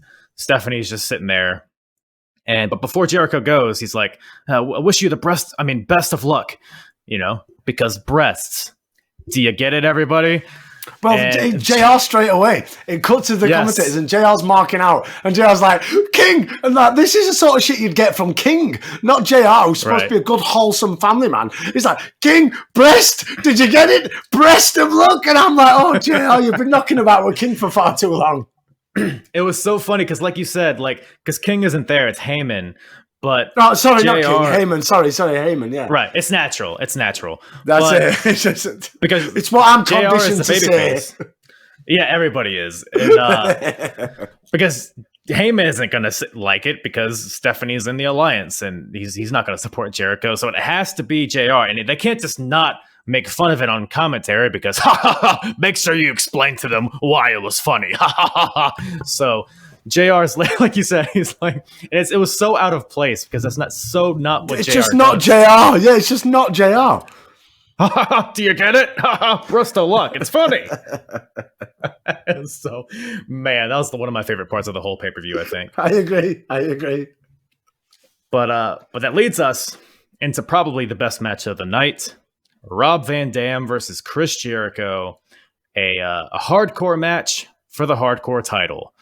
And even though the hardcore title is pretty much a prop at this point, I don't think it lasts too much longer. Maybe another couple months here. But Rob Van Dam is the champion. And I think he's probably one of the best hardcore champions of all time, in my opinion. I mean, that's not really saying a lot. I mean, who else would there be? But really good run here of matches. RVD is super over at this point. Like, just organically. Like, that wasn't something they pushed. That was just like they introduced his character and the crowd loved him right away. So he's almost kind of like a tweener at this point, even though he's in the alliance. So he's innately supposed to be a heel, but the crowd loves him. So they're kind of tiptoeing that line, which just confuses things even more. But yeah, and then you have Y2J, who I think he's just a few months shy of becoming the first undisputed champion. So kind of a weird transition period in both these guys' careers. I think they kind of flip alignments within a matter of months at this point. Yeah, but definitely. I think for me, it was a weird one because, like you said, with the hardcore title, it actually stays around till the middle of 2002. As it leaves, it gets unified with the European title. But as it leaves, before it leaves, it's suddenly I think it's Tommy Dreamer turns it into a registration plate. And I think JBL when he's not JBL, when he's still Texas Bradshaw, he has his own version of the hardcore title as well. So it does stay around for a bit longer. But yeah, this for me, where they should have flipped it around with the titles. Like, this should have been for the US title, and the US title with Tajiri and Rhino should have been for the hardcore title. 100%. Because them two could have had a mean hardcore match, where these two, they had a brilliant, a fantastic 15, 20-minute match that just had to have a ladder involved and a couple of chairs and stuff. And it didn't need, you could have done all the spots you did, minus a couple of the chair shots and ladder shots, etc. But they could have been replaced with other moves or even rest holds or whatever. You could have still, the moments that the match had, it was an outstanding match of the night by far. But I just think the hardcore title element of it took away what could have been an outstanding 20-minute mat wrestling match that was kind of disrupted by hardcore spots. Yeah. No, yeah, I totally agree. You could have cut down this match a little bit, given more to Tajiri and Rhino. And then, like you say, I didn't even think about that because that would have made sense because Tajiri and Rhino are both ECW guys at heart. So that would have been a perfect blend, I think. Yeah, definitely. RVD and Jericho have a ton of other matches in the future too. No, exactly. They're two of the, especially like I mentioned earlier with RVD, for me, he was the standout guy. Like you mentioned, he's very much a tweener. Like, there's so many moments during this match where there's big RVD chants. Like, people are very much behind RVD. He goes on to be a star. And like Jericho, obviously, he goes on to be Chris Jericho. Fucking hell. What a career he goes on to have. But these two have numerous matches on Raw throughout, like 03, 04, and going forward. But this was one of the, even though it was one of the earlier matches, it was still one of the better matches. This was, for me, I have a big problem with Rob Van Dam, because sitting down and going through Rob Van Dam week after week after week with SmackDown, Raws, pay-per-views since I started covering Ruthless Aggression, Rob Van Dam has started to go through the motions. And not only go through the motions, we've started to work out he does things in certain order, and you can predict what's coming next. Yeah, and that's not a good thing when you're watching a wrestler. And so I've been put off. I used to be a massive RVD mark, and I got put off him, and I have now. I hate watching RVD in 2004. He's so much going through the motions. But this RVD, this is still fresh, wanting to prove a point RVD. And his match, like this, reminded me very much of. There were two matches that blended together with this for me. It was Jericho versus Redacted at Royal Rumble for the IC title in the ladder match, and it was also this also had a blend of RVD versus Jeff Hardy from Invasion, because even though that was for the hardcore title, the only thing they really used in that was a ladder. Yeah, I agree. So they had a great blend of all of them together. I thought it was a very good match, very enjoyable match. And that kind of supports what you were saying about RVD. This is pretty soon after ECW folded. So he's still kind of got that mindset in him a little bit. And he's still fresh enough to where he's probably not produced as much as he would go on to be. Because I would agree, mid 2000s, and beyond, he was very, kind of, he had his moves, but he kind of fit himself into the WWE mold. So I was always kind of really indifferent on RVD. I didn't hate him. I didn't love him. I enjoyed him for what he was, but he was never that guy that I like really loved. But like watching him here in 2001, the dude was amazing, especially, off the heels of those Jeff Hardy matches. He had that hardcore match at Invasion with Jeff Hardy. And then I think it was a ladder match at SummerSlam against Jeff Hardy. Both were incredible matches. So, and I'm assuming that's probably, the WWE or WWF at the time saw that and were like, okay, this is what RVD does. So we're just going to keep putting them in these crazy weapons matches. And this is Jeff what gets Hardy's the pops. done, so let's throw Jericho. Yeah, exactly. And it did. Yeah. To be fair, it did. And it does. Yeah, definitely. It was a really physical match. Another match where people were just getting busted open hard way all over the place. And we saw like that classic ladder Walls of Jericho that I think we first saw against Benoit and that, against Redacted at Royal Rumble 2001. We prefer on the our era. We prefer to call him that dirty murdering bastard. But yeah, Chris Benoit will do. That narrows it down to only a few guys in wrestling. Yeah. But ladders, chairs, and towards the end, Stephanie and her big fake tits interfere. She gets on the apron. She starts yelling at the ref or whatever. And Jericho has a chair in his hand. And boy, howdy, this dude swings this chair like he's trying to rip Stephanie's head off.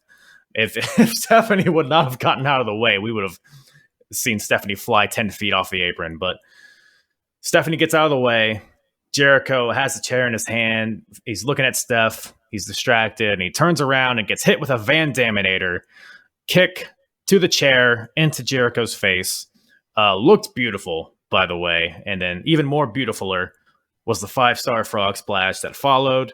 So that gives Rob Van Dam the win here, retains the coveted hardcore title. And another match, another great match in RVD's string of great matches here. Oh, it was a fantastic match. Like I said, I think Steph was always going to get involved in the end. I think it was just a matter of when and how. Like you said, I can't agree anymore. The beautiful Van Daminator and an even beautifuler 5-star. But there were so many moments in the match as well that even though I'm going to contradict myself now where I don't agree with it being a hardcore match. With it being a hardcore match, you still got some hardcore spots. Like there was a lovely suplex onto the ladder that looked stiff as fuck. RVD took a nasty bump off the ropes, looked stiff. There was a lot of very stiff, like the RVD with the drop toe hold onto Jericho onto the ladder. That looked nasty, that did. And I think that could have been the moment that opened up Jericho's eye.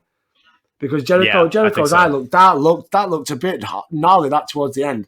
But yeah, it was a very physical match. It also had all your high flying spots that you'd expect from these two.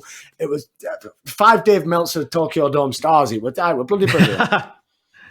Amazing. And it's crazy because it's like it's a good match, but it's almost like inconsequential in the long term, story of it because it means nothing. It means absolutely fuck all coming out of this. Because within a few months, Jericho and Stephanie are aligned. So it's like, what the hell? There's like, because at the previous pay-per-view, Jericho faced Rhino, who was basically, backed by Stephanie. So it's like this several month-long arc where Stephanie is just trying to conquer Y2J, and then ultimately it's just like, whatever, and then they get together for whatever reason. And we turn on the game, and that's a whole storyline in itself. Yeah, it sure is. But after that, we get this match that both of us have acclaimed: The Rock versus Booker T and Shane McMahon for the WCW World Title. And so Rock is the champion. So first of all, The Rock, who for all intents and purposes is the leader of the WWF, is a WCW champion. Yes. Which is like, fucking this storyline. Devil's advocate here, right? So we have Rock and Austin as the heads of each respective side. It's like, okay, it's dumb, but it's like, okay, those are your two biggest stars you have, I guess. And ultimately, Rock and Austin haven't really met since WrestleMania. So it makes sense for that to be the ultimate culmination if you kind of think of it that way. But at the same time, it's just like, man, the titles, this is kind of confirms that the titles are more props than anything at this point. Definitely. Like for me, I always remember back in the day, like I was always baffled why they didn't have the final battle at Survivor Series and the main event. It wasn't a Survivor Series match. It was Austin versus The Rock, title versus title. The winner wins them both. The winner wins the power. Do you know what I mean? And then I know obviously they unify it a couple of months later with Jericho at Vengeance and stuff. But why not just do it there and then at Survivor Series and then have Vince come out and the big ooh-ah celebration and all that? They could have had it then, but yeah, I don't understand. It's another case of I'm just champion because it's your belt. Ha. Yeah, it's like I have it hostage and you have to come get it from me. It's like one of those deals. Come and get it back, bitch. But yeah, this match here, it's a handicap match. And honestly, I was very entertained by this match. I mean, Booker and Rock, they had a match at the previous pay-per-view, SummerSlam, and it was okay. But I think adding Shane here just made it gave it that energy that I think it needed. And then you have, so pretty much the story of this match is Nick Patrick, the referee, who is a WCW referee, who has had a past as a crooked referee in WCW. I believe he sided with the NWO at some point. Yeah, he's a bit of a bastard. He is a known bastard. And the commentators, nobody's really kind of referencing that he's kind of had a history of this stuff, which I think that it could have served well if they did that, but it's like, whatever. But yeah, he's, Nick Patrick, he's being distracted when The Rock has one of them pinned. He's turning a blind eye when Booker and Shane are using weapons and stuff. And it's fine. Like, the premise is like, okay, he's a WCW referee. It would make sense to side with WCW. But first of all, I feel like in title matches, you should have like a neutral referee. Like, it wouldn't make sense in kayfabe to have a referee that's siding with, like, innately siding with one side. I think. I don't know how you would do that. You'd probably just have to get a whole new referees. But that's why I didn't do it. But the referee's portion of this entire feud was amazing in so many different ways. Like, I always remember being granted, I've not watched Invasion pay-per-view in many years, but at the time I was so invested in Earl Hebner kicking the fuck out of Nick Patrick because he wasn't. We hated him. Like, I was so team WWF at the time, and I hated Nick Patrick. And like, even during this match when Mike Chioda comes out at the end and starts beating on him, like, yes. That was probably one of the bigger pops of the night, honestly, is when, like, at the end where I guess Booker or somebody has The Rock pinned, but Patrick is about to count, and then Mike Chioda rips him out, like you said. And I think Patrick, I don't know, there was a lot of stuff happening in this match. I'm like trying to remember. Big Test came out for the original distraction, the swerve ball distraction, and then Bradshaw comes out with a weapon, chase Test off, and it's like, right, we're settling back down again. Then we get like you said, we get the pinfall attempt. Chioda, he pulls Nick Patrick out, and then takes a horrible bump when he's going after Patrick. It's like, even Chioda's up for this. His adrenaline's pumping through his veins. Nasty bump. Just to add, just before Big Test come out, I did love Shane's, the two spots, that sell that he took from missing the elbow. He missed it and then he arched his back and it looked like it was, it's beautiful sell. And then his kip up, that was a thing of beauty, that was. So he's not dumpy, he's an athlete. No, he's a dumpy athlete. He's blessed. he's blessed. Fair enough. So Chioda, him and Nick Patrick are scrapping outside. Then all of a sudden, the hero, the referee of all referees, will happily sell your T-shirt in a car park. Earl Hebner comes storming down the ring, and the moment happens, The Rock wins. 1, 2, 3. Everyone's happy. Yeah, I'm pissed off. I wanted Shane. Even now, I knew the result, and I was still pissed off that Shane didn't walk out as champion, because the following night on Raw, it would have been the biggest bollocks promo ever, and it would have been brilliant. Man, I'm trying to picture that in my head. And I mean, mate, he'd come out in a suit. Just like when he came out, I don't know if you remember the time when he was European champion. when he beat Yes. X-Pac, and he came out and he revealed the title under the suit. He'd do that with the big gold belt, and he'd come out and he'd give it the big un. I fucking told you, Rock, you're a pussy all. Oh, it'd be brilliant, mate. They missed a trick. They proper missed a trick. Yeah, it would have been the next David Arquette. It would have been amazing. But it would have, I mean, like, again, devil's advocate, he is WCW, technically, in kayfabe. And it would have been a cool story because, taking it from The Rock, who, I mean, The Rock doesn't care about this title anyways, so you might as well take it away from him. Man, what could have been? It's not too late. We still could. I mean, Shane won a fucking tournament like a year ago or two to be the best wrestler in the world. So it's never too late for a Shane world title run. Well, you never know. You never know. But yeah, awesome match here. Rock walks out as the WCW champion. But then, what do you have after a world title match? Well, you have Stacy Keibler shaving her legs at WWE New York, making this fan look really awkwardly intimidated but aroused at the same time. It was a weird expression because this guy was obviously thinking about Stacy Keibler having a shave, and we all know that she's not on about shaving her nose hairs. But this guy at the same time has got this camera whacked in his face, and he keeps kind of glancing to the camera, and it's like, is he trying to tell me through the lens, help me? He's trying not to cum in his pants as he's watching. Yeah, he's in a very compromising position as this young fella. And yeah, as you alluded to, we see clips of fucking Stacy Keibler in a bathtub shaving her legs. What the fuck? For what reason? And people listening to this, they're like, okay, so she's shaving her legs, but like, what's the context? What's the storyline? Who else is involved? Nobody. Stacy in a bath. Just Stacy in a bath. Yep. and then it ends, and then they're back to commentary, and they're like, oh, what do you think about that, JR? Yeah, like Stacey turns around to everyone in WWE New York, what do you think of that? And they all pop for the fact that they love that shit. That Stacey's had a shave. That was top tier. And then you, like you said, snap, and we're back to commentary. Anyway, up next. It's like, that was odd. You got a raging semi going, and now you got to watch Rhino come out. Oh, man. But yeah, we kind of talked about this earlier. Tajiri versus Rhino for the U.S. title, which I have no recollection of the United States title even playing a part. This is what I like to call the 2001 Diva Piss Break match. Because you've just had the WCW title on the line. Up next after this is your main event with the WWF title on the line. We need to find something to go between. I know what we'll use. We'll use Rhino and Tadges for US title. With two guys, again, who should be both together as a tag team on Team Alliance. I would have been more happy of these two being in the Fatal 4-Way as a tag team than Lance Storm and Hurricane. I mean, they might as well have just made Stacy Keibler shave her legs for 5 more minutes instead of having this match. Why not? Bring her out, roll her out in a bathtub, top of aisle, and she's like, fans, this is what you wanted to come to see. You better hope Vince doesn't hear this, because that's going to be a thing on Raw next week. I'm not even lying. I'd happily watch that. No.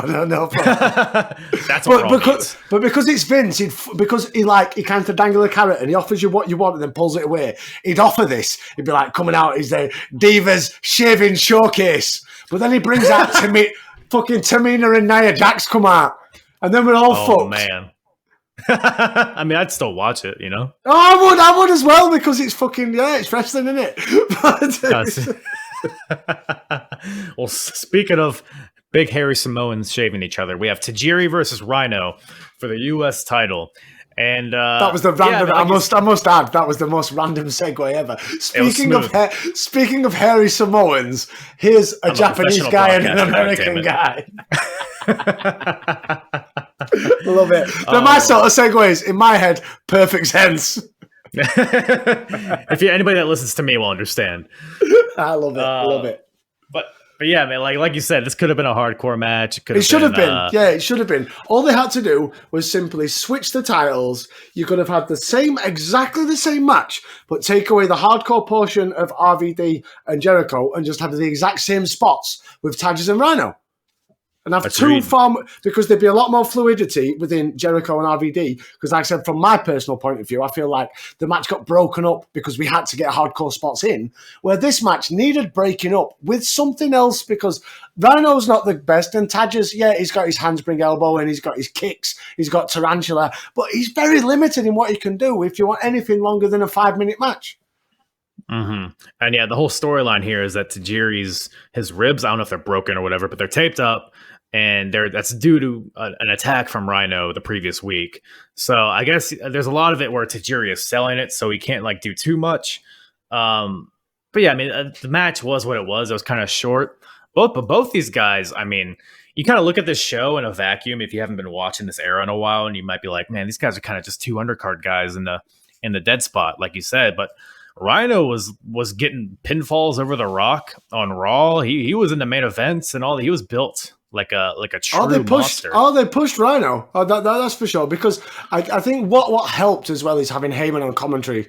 Because Heyman, obviously, he was a massive Rhino mark back in the day. From Detroit, Michigan. Yeah, he absolutely. And it's the way, the certain words and the delivery of Paul Heyman, he makes you feel. He can just say, fireplace, and he makes you want that fireplace. He's got such a skill. Like every time Paul Heyman comes on my TV, even now in 2021, I'm still so invested. But he was so good at putting Rhino over. So, yeah, they were pushing him on screen. But also, it's all about that commentary. And that's their job, to make the guy sound like a big deal. And Rhino and the gore, like the passion that Heyman says when any time Rhino delivered a gore, it helped. They're putting it over. Tajiri's got injured ribs. Do you know what I mean? They bandaged him up because the gore is a powerful move. I don't know why they didn't. Probably it's Vince in it, a promo. If you can't do a promo, you're never going to take that next step. Don't matter how good you are. Yeah. And I think they Rhino falls into that category. I think. Well, Heyman. Yeah. Exactly, it would have been perfect. But obviously, Lesnar come on the scene, and that's a whole different story. So maybe if it wasn't Lesnar, they could have put Heyman with Rhino and pushed Rhino as the next big thing and all that jazz. Man, what could have been? And correct me if I'm wrong. Doesn't Rhino get injured at some point around this time? A little bit later on in 2002 when he's teaming with Benoit. Over on SmackDown, and then they have a bit of. I think they teamed together to begin with. I should know this. I covered this, but it's like 3 years. Was that like when they teamed at WrestleMania 19? Was it that time? So they were teaming together to begin with. I think Rhino get injured. They come back together. They teamed. It didn't work. We had the breakup. We had the feud. And then they went their separate ways. Obviously, Redacted went on to win the world title, and Rhino kind of went on to just mingle. He had a bit with John Cena and stuff, and just kind of mingled around the undercard and for many years. Because I believe it was maybe 06. It was either just after ECW launched or just before. Because I feel like Rhino didn't stick around for long, and then he turned up in Impact Wrestling or TNA at the time with his WWE Rhino gear, but with a bit of tape, he'd changed one of the letters so it wasn't exactly the same as his gear. I think it was either the Y he turned into an I or vice versa on his ring gear to make it look like it was different, which was one of my greatest Rhino moments ever. Rhino was class. The gore was brilliant. Like many wrestlers over the time, have used the spear. From Goldberg to Edge to Roman Reigns, but something about the gore I think it's because he was this long-haired beast in the singlet and just made it look that little bit more special. It made you feel it a little bit more. Yeah, him and Goldberg are the two guys that I have at the top of my list as far as spears go. Because they both kind of just like, they're not worried about making it look pretty. They're just actually trying to shit all over the guy that they want to slam through you. Like they go back to the Goldberg spear with Nunzio at Royal Rumble 03, 04, 03. Absolutely fucking annihilates him. And that's putting over the power of the move. And going back to our original point of this, it was that with Goldberg, so with Rhino, he's not got that many moves, but the moves he does. If you're putting him over on screen, you've got the best person on commentary of Heyman putting him over from the commentary booth. It was. I'm well aboard right now in 2001. I'm well aboard the Rhino train. Yeah, and especially since he had that good tag title run with Heath Slater. on SmackDown. That was some good shit. I'm not going to lie, right? I've always been a Heath Slater mark. Even back in the day with the original Nexus, something about that dirty, greasy ginger kid, I seem to get attached to, and his storyline with his trailer and his missus and the kids and Rhino just eating crackers and cheese. That's exactly up my street in the bollocks that I want from my wrestling. Exactly up my street. I forgot about the cheese whiz and the crackers. It's funny offering everybody a bit of cheese. You watch him here as a legitimate monster, and then a few years later go by, and then, hey, you want something with this cracker with this cheese whiz? Yeah, we cut to Heath Slater's trailer, and Renee Young's trying to give a proper serious interview, and Rhino's just at the back just munching cheese on crackers. And then like Heath Slater's he's getting really deep and dark about the importance if he needs to win his contract to save his family, and then Rhino just cuts and he's like, do you want a cracker? It's brilliant. He's just putting his heart and soul into it. And it's like, I guess I'll tag along. It's fucking genius. So many people shit on that, but I fucking loved it. Rhino was brilliant. I loved it. I saw them win the titles live. Fun fact. All right. One of my best moments of my life. Marvelous indeed. What was also marvelous was Kurt Angle versus Stone Cold Steve Austin. And they are in Kurt Angle's hometown of Pittsburgh, Pennsylvania. And just an added caveat to this match that a lot of people probably don't even think about is, like we mentioned before, this is a few weeks after 9/11. So patriotism is at its all-time high. And, Kurt has, even for a month or so before that happened, he had been really pushing this patriotic character. I mean, he's always been that, but he just recently turned babyface, so he's really kind of trying to tug at the heartstrings in that way. So in a weird way, it kind of fit, and I think it might have even helped him a little bit. I don't want to try to find the silver lining in 9/11 or anything, but that is another aspect to this that people might not think definitely about. I think everything blended together. Everything came together at this point. I don't know whether the idea behind having the family there, because before the match when we had Michael Cole interviewing the family, I thought it was absolutely fantastic. How could I forget? So usually on a normal interview, you have the interviewer at the ringside of the barrier, and you have the interviewee, whether it be family, friends, whoever, on the fan side of the barrier. Oh, no, not this time. So Michael Cole, he hops over the barrier and he crouches down in the most awkward position. And he proceeds to ask Kurt Angle's mum if she thinks Kurt Angle's going to win. Well, she's not going to say, well, actually, no, Michael, I think Stone Cold's going to batter him. And then we speak to the third Angle. So we know of Kurt and we know of Eric when he was the fake Kurt during his feud with Undertaker. But who knows Dave Angle? And Dave Angle, unfortunately, has hearing problems because behind him, you've got 200 fucking marks raging because they know they're on camera. And Dave, bless his heart, he can't hear a fucking thing. So every time Michael Cole asks a question, he's like, what? Come again. Say again. What? Do you think Kurt is going to win? Will Kurt win, Dave? Say yes, cunt. And then he's like, but yes, Michael Cole and his stupid blonde. It was brilliant. Stupid jeans. Michael Cole's a knobhead. In every era of every Michael Cole's a knobhead. I'm sorry. Right? He is. Don't get me wrong. He knows his shit. Whether that shit is learnt himself or it's lines he's fed, and he's got an incredibly good way of delivering lines. He does know his shit, but I'm a bit bored of Michael Cole now. We've gone through. I've gone through. Yeah, he's fine. Exactly. He's fine. He shouldn't be fine. A commentator shouldn't be fine. A commentator should want to get you excited about what you're watching. Michael Cole doesn't do that, and Corey Graves just fucking agrees with him, and then argues, and then agrees again, and then argues on what he's just agreed on. I have a big issue with commentators. Your commentators got to get like I grew up on Monsoon and Bobby Heenan, and that, well, a little bit of Vince McMahon and like Jesse Ventura, and then later in life when obviously you got like Randy Savage came on board, Jerry Lawler came on board, then it turned to JR and the King and so on and so on. But all them to these times, apart from Vince saying "what a maneuver" every 30 seconds, like especially Gorilla Monsoon got you invested. Bobby Heenan, there was a reason to listen to the commentary because of that, and the same with the connection between JR and the King. I feel like you've got to get a connection. It's got to be there. The Michael Cole, Corey Graves, or the Michael Cole with anybody apart from Taz is fucking terrible. There's no chemistry, and you need chemistry with your commentary teams. For my personal opinion, my humble opinion, anyway.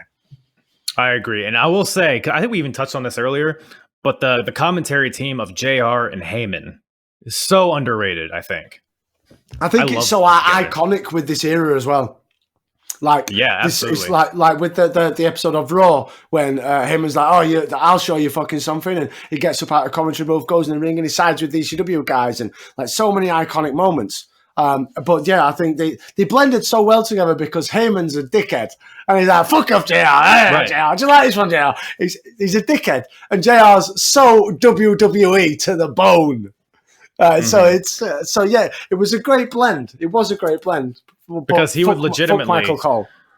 Yeah, throw that in the end there. But yeah, JR, he would legitimately like get angry at Paul Heyman, like in a shoot. Because I've read JR's book, and he said that was like the magic of Heyman, is that Heyman knew how to like push his buttons together. Yeah, really you know how to wind him up. Exactly. But that was perfect for the storyline because you at the commentary booth, you have that line, you have the alliance in WWF, so it's natural for these guys to hate each other.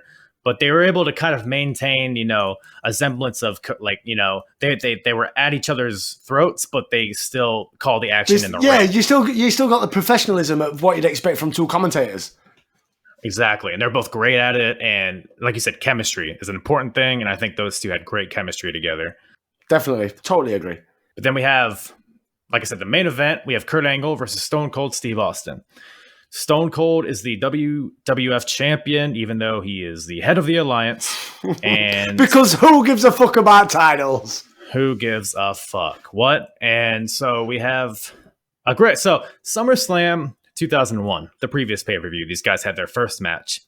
And that was a match I had never seen before. And I watched it like a month or so ago, and it was incredible. Like probably, maybe other than his match with The Rock at WrestleMania 17, maybe the best Stone Cold match of all time. A really, really good match. Really good Kurt Angle match as well. And so I was kind of expecting something of similar caliber with this match, but I think it felt kind of short, first of all. Maybe it was just me, or maybe it was just like a lot of like dead time in the beginning when they're doing like all the fighting and the aisleway, classic Attitude Era stuff. They kind of meet in the aisleway and fight on the stage and all that shit.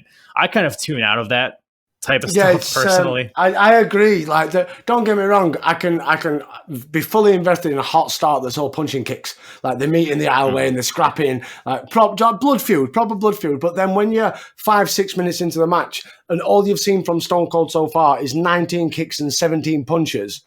Do you know what I mean? Yeah, like I think in the Attitude Era, I think because everything was such a fast pace, everything was fast. Even like a 15-minute match, they put 45 minutes worth of content in there.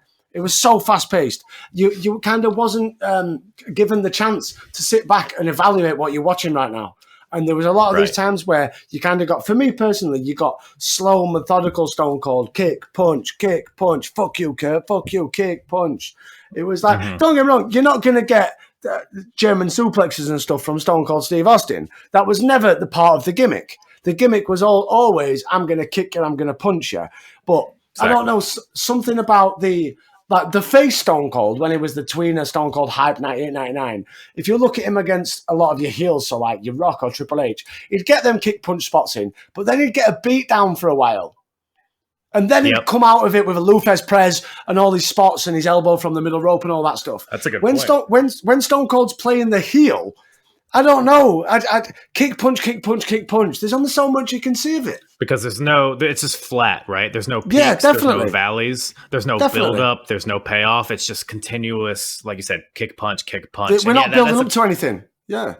Right. Yeah, I never really thought of it that way. But yeah, the heel, and that's just another point as far as heel Stone Cold and why it wasn't the right fit for him, I think. Just It's didn't 'cause it's work. not Yeah, it really, just didn't work. Yeah, it doesn't Yeah. help. We've got going what we covered earlier. It doesn't help that the fans never really turned. Do you know what I mean? You might have had a few that were, "Ooh, you're WCW. Ooh, you're a knobhead," but you're still Stone Cold, and we love you. Hey! And that's the thing. Yeah. But yeah, it's the kick punch. Don't get me wrong. Angle, the spots that Angle got in were brilliant. Like Kurt Angle as a wrestler, it's what's been said that I, do you know what I mean? I can't say what's already been said many times. The transition from Olympic Greco-Roman wrestler, freestyle wrestler, into WWF wrestler in the short period of time, and the speed he did it. And not only the speed, the fact that he was able to hold himself at that level at the top of his game from the minute he hit it to the minute he retired. There's no other man that's going to come close to Kurt Angle, but going way back to what we said at the start, I just think everything gelled together in this match. You had, like you alluded to, 9/11 stuff. I don't know whether they're aiming on they were going to have Kurt Angle win this maybe here or maybe win it further down the line. I think it just worked well because it was that feel-good moment. He had his family in attendance. It was in his hometown. Because I imagine the family in attendance, the hometown, they were all planned prior 9/11. Or it could just be Vince McMahon. He does things on a whim. You never know. But you just don't know, do you? That's the thing. From what if you believe the dirt sheets, he changes his mind 5 minutes before fucking Raw goes off the air these days. So knows what he did back in 01 when he was a bit more in tune. Because I think dementia's kicking in. He's just not willing to accept it. I think that's the problem. But yeah, I just think everything blended well for Angle. Everything worked well, and it was the perfect time. It was that feel-good moment. And even myself, even now watching it back at 35, when Angle got the 1, 2, 3, and the family's in the ring, and I'm like, fucking God bless America! Yeah. It was really, I mean, like you said, the 9/11 thing and just the build-up otherwise was even really great for this match. I mean, this is when Austin throws Angle's medals off the bridge. And then the next week, Kurt Angle retaliates by kidnapping Stone Cold, taking him to another bridge, an even higher bridge, and threatening to throw him off the bridge. And that's kind of how he got this match. He was like, brilliant. It was brilliant. Give me a title match or I'm going to throw you off this bridge and murder you. Like, I remember when I kind of forgot about the build-up to this until I saw the promo. And when I saw the promo, I was like, oh, yeah, that was the time. Because, like, for me back then, we were in that slow transition from Kurt Angle, the goofy, doofy character, to turn into Kurt Angle, the badass. And it kind of showed that mean streak, but it all comes down to the medals. There's nothing more important to the life of Kurt Angle than the medals. You fuck with them medals, you're fucking with your life.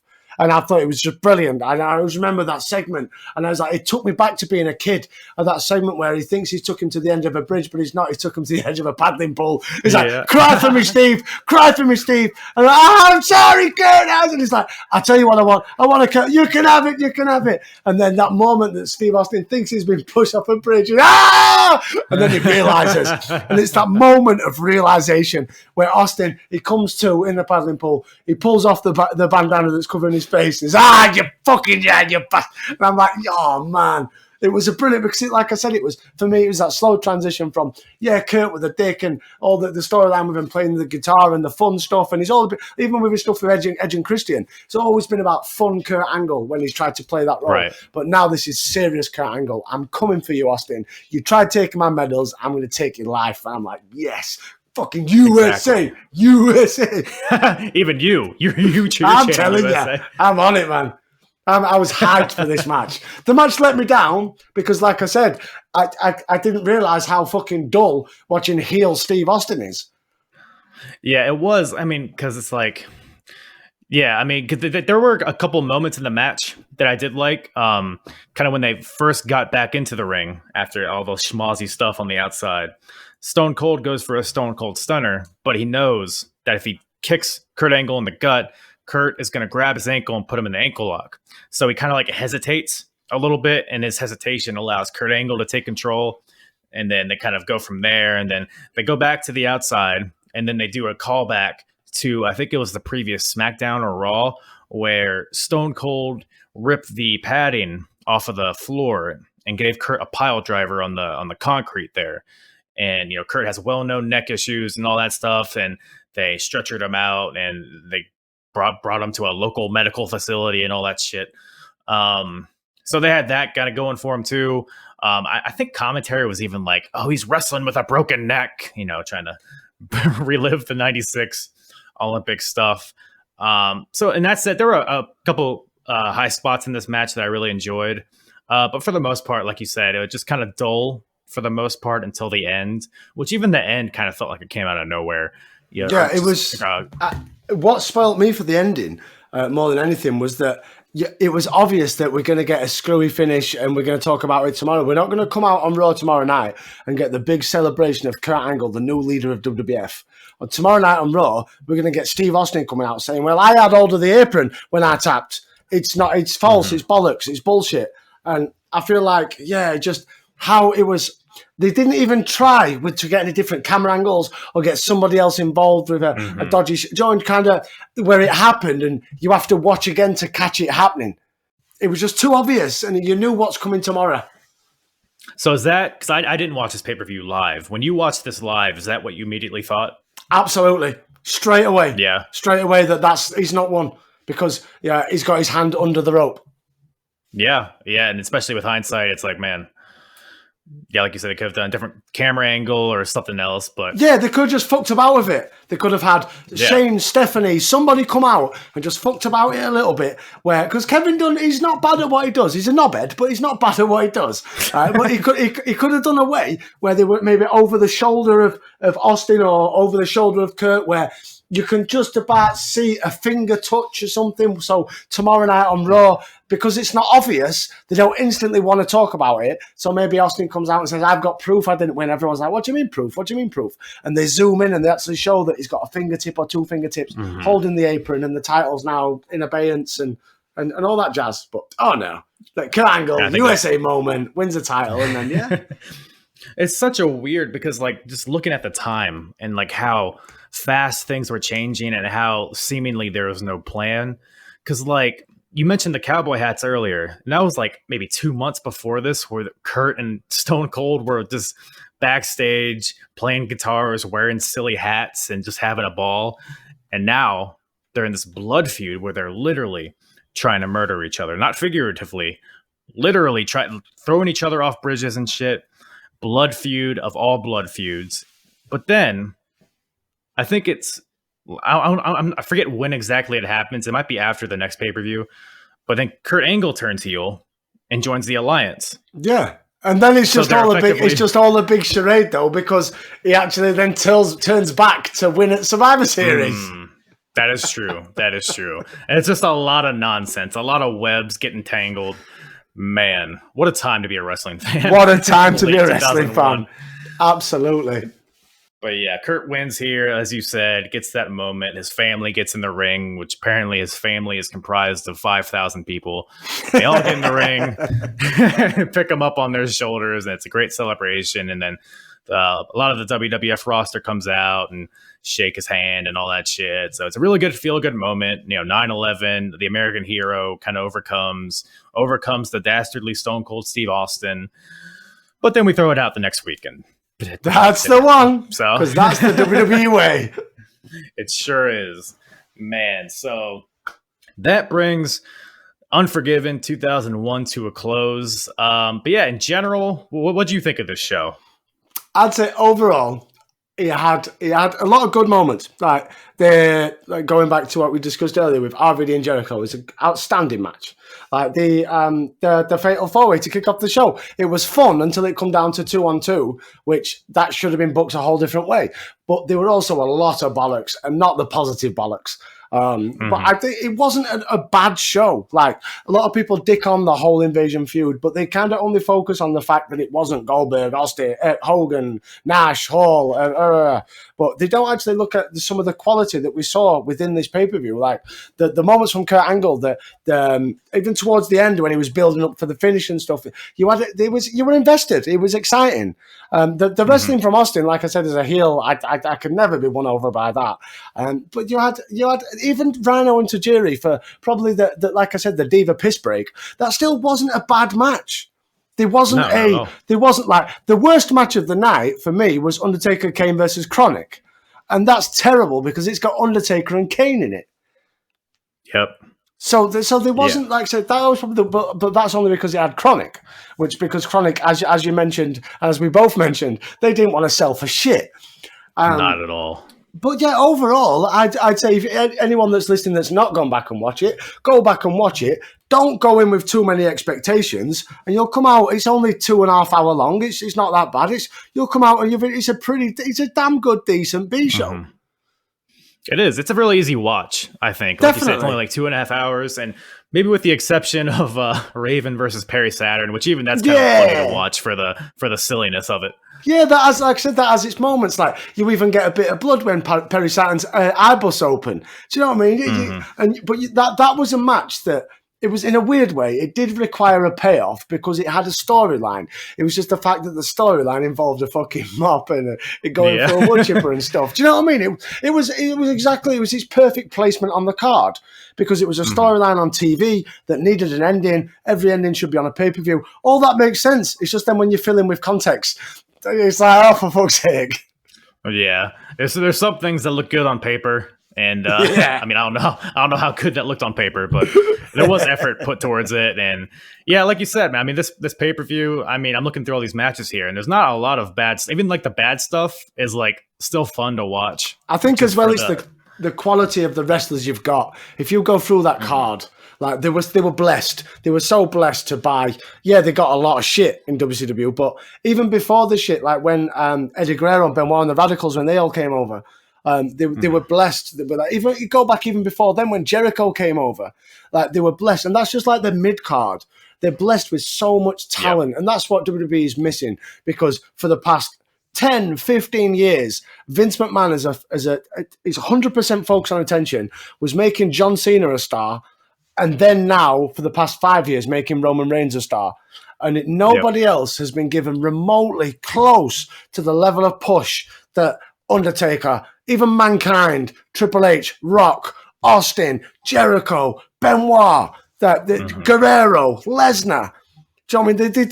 He doesn't. It's like he's got bored of making talent, and that's where WWE is blessed in 2001 because you've got all them people, obviously minus Lesnar, but then also you've got all the fresh guys from WCW as well who want to make a name for themselves, but are also still names like your Billy Kidmans of the world. People are very much familiar with who he is. Chavo Guerrero, people are very much familiar who he is. Like now, WWE buy a guy.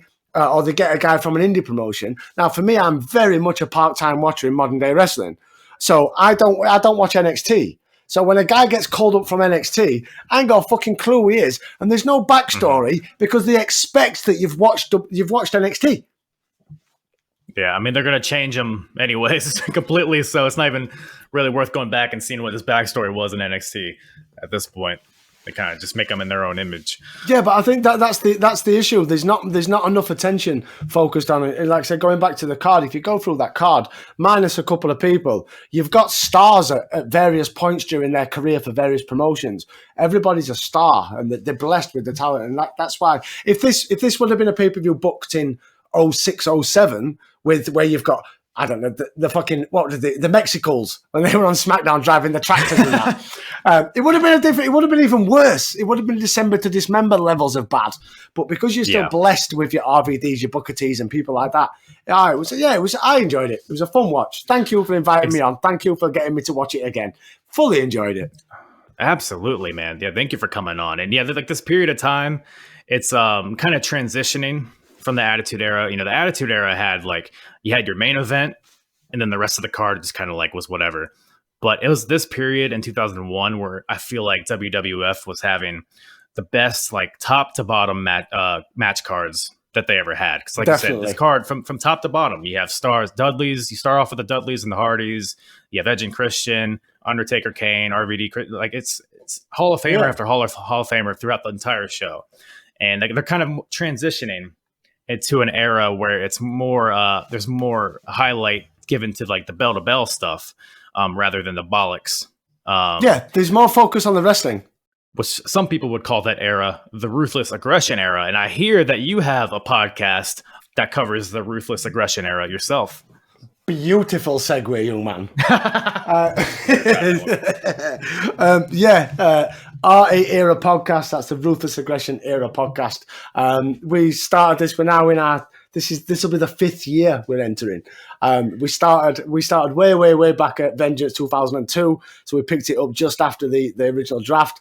We're now building up to Taboo Tuesday 2004. I think we're going to record the build, so we tried to cover the whole thing. So twice a month, we'll do an episode. We'll do Raw and SmackDown in that month, covering the build-up to said brand's pay-per-view, and then do that pay-per-view, and then so on and so on. We also try to look at Heat and Vengeance.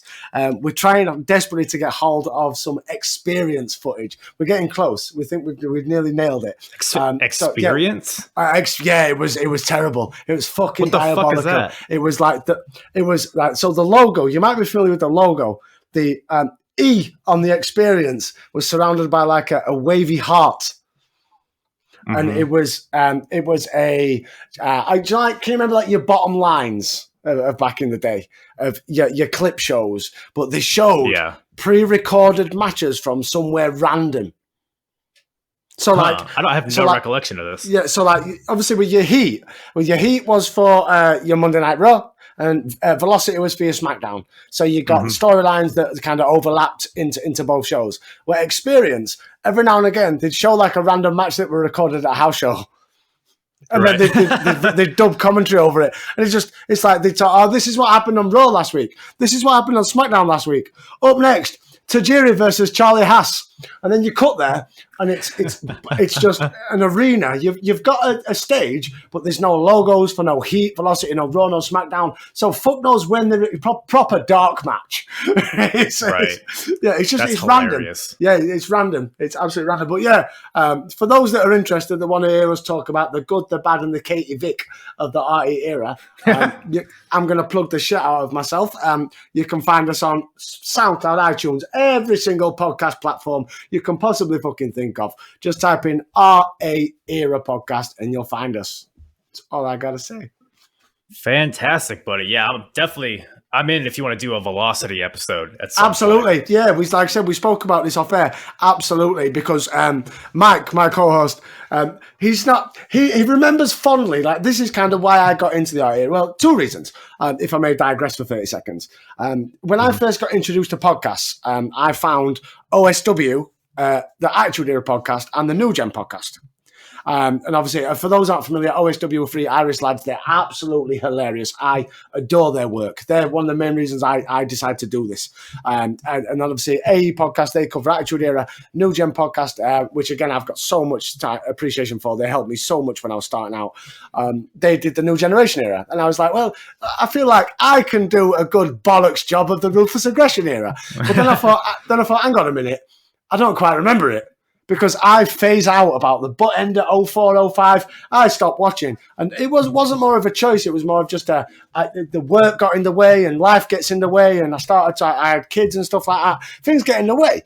And it wasn't a priority anymore. But Mike, my co-host, he's a few years younger than me. So like when I was like meat and potato Attitude Era, he was meat and potato Ruthless Aggression. So there's so many things that I'm learning and stuff, and it's such a fun ride. So yeah, if you want to join us for the ride, you can check us out and find us on Facebook, where we've got over 80,000 Facebook followers, and 70% of them are from the Middle East. I mean, they count. It's amazing. It's amazing. We get, obviously, as anybody who'll be listening know who do podcasts, you get access to your stats and your views and you listen and stuff like that. And the amount of plays in India is like 4 per episode. But 3 times it's happened now, because I share when Vince and his little WB bots allow me on Facebook, I'll share a little clip from a Raw or SmackDown of that month that we're talking about in a kind of way of self-promotion, but also a way of engaging people. And every now and again, these clips we've got quite where we had for a while, a semi-large Indian following on Facebook. And every now and again, these clips get picked up and get shared. So like if you go onto our page, there will be a clip from one of our episodes that I spliced together that's got about 1,000 views. You go above that, there's a video of Eddie Guerrero and JBL from No Mercy 2004 that has 5.6 million views. Man, and if you go Middle Easterns, mate, if you go onto the likes, it's telling you now. Yeah. But I have a lot of things I want to say right now, and I'm just gonna keep it in my head. But do you know, from an outsider looking in, it looks like my page has got the amazing amount of numbers. Right. Yeah. No, you got your demographic, man. It's all I shoot from the hip. It's not about numbers. It's not about likes. It's not about shares. It's having a fucking good time. Absolutely. That's why I had you on. Especially in this COVID time where no one's living their best lives. Not in the fucking slightest, no matter what country you're in. Like England, they just put us back into lockdown and stuff, and it's not a pleasurable time for anybody. And I think communities need to come together at times like this, whether it's your village community, your town community, or the wrestling community. And the wrestling podcast community, we are one as itself, and it's just great. It's great to just shoot the shit. Like we've been on here now for just short of 2 hours, just shooting the shit about a random pay-per-view from 2001. Right. Which, in theory, like when I spoke to my missus about this, she was like, "But that's not what you do," because she does listen a little bit, and I'm like, "Oh no, I know it's like the year before we started." And she's like, "What are you doing that for?" Like it's like, well, do you know if you were part of it and you understood, and you'd be like, "Well, do you know?" Because sometimes it's just nice to shoot the shit with anybody that you can who shares that same passion, that same love, and that same love of shooting bollocks and chatting bollocks. And yeah, it's what it's all about, man. It's what it's all about. Absolutely. Yeah, I mean, I'm a new listener to your podcast, but I'm definitely going to keep listening to it. I could tell you don't have to. I say it to everybody. You don't have to. Okay. Well, in that case, I will put myself through that. At the start, because this is me. I've always said it as it is. If I offend everybody, then, well, tough shit. If I get a laugh out of it myself, fuck them. And numerous episodes at the start, we had quite a decent, it was building momentum. And then it got brought up more and more that my distaste for indie wrestling. I have such a distaste for it. I've got no time for it. Each to their own, right? It's each to their own. This is how it is. But in my personal opinion, fucking trash. Right? But because we brought this up more and more and more as the episodes progressed, I was seeing more and more and more and more people leave. And I was like, yeah, that's why. Yeah, that's why. So those that have stuck by us and those that are still with us, they share my disdain for dirty backyard school gym wrestling. So you're not a big AEW guy is what I get. No, I absolutely adored AEW when it first came out. It was fresh. It was exactly what the wrestling world needed. Exactly what. But my God, you are turning into WWE light. Yeah, man. We could do a whole other... We could do another 2 hours on that. Definitely. Might be another one for another time. But yeah. Once again, man, thank you for coming on. I know you guys are... Anytime. You're under lockdown, so you probably don't have anything else to do anyway. So no, that's it. I go to work. I come in from work. I eat. I bathe. I relax. I sleep. That's the life these days. Well, that's it. And sometimes I just drink. Yeah, what else does life need, really? At the end of the day. That's it. Yeah. Absolutely. All right, buddy. Yeah. Once again, thanks for coming on. Everybody, check out Ruthless Aggression Podcast. And yeah, man, thanks again for coming on. Anytime. Once again, thank you to Dave from the RA Era podcast. You can find that podcast on SoundCloud, among other places. Be sure to follow him on Twitter and Instagram at RA Era Podcast. Man, that was so fucking fun. Thank you to Dave once again for coming on. We'll definitely have him on a future episode. And as I mentioned before, I will be on his podcast sometime in the future. The fuck is going on here? Testes. 1, 2, 3. God, cocksucker. My speakers are just sucking their own dick. Anyway. Yes. But speaking of sucking, self-sucking, so to pull back the curtain a little bit, I record in a room where I have an AC wall unit. So it's a kind of a thin layer around it. So you can pretty much probably hear me on the outside. And I mean, there's just like a parking lot out there. So normally it's fine. But as soon as I said self-suck, I heard a car door close.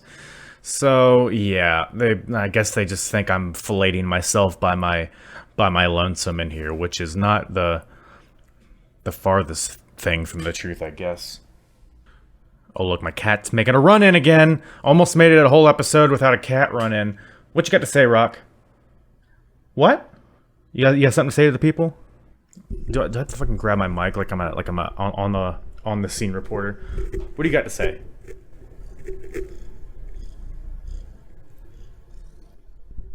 I'm trying to get your thoughts on the Invasion storyline from 2001. What do you have to say? Bitch. Of course, she clams up as soon as I want her to talk. Anyways, I think that is a perfect way to end. Hold on, everybody. I think that's a perfect way to end the show. It's cats. That's some cat humor for you. Anyways, I'll go fucking jump off a bridge now. Thank you guys once again for listening. Apronbump.com, Apron Bump on Twitter and Instagram.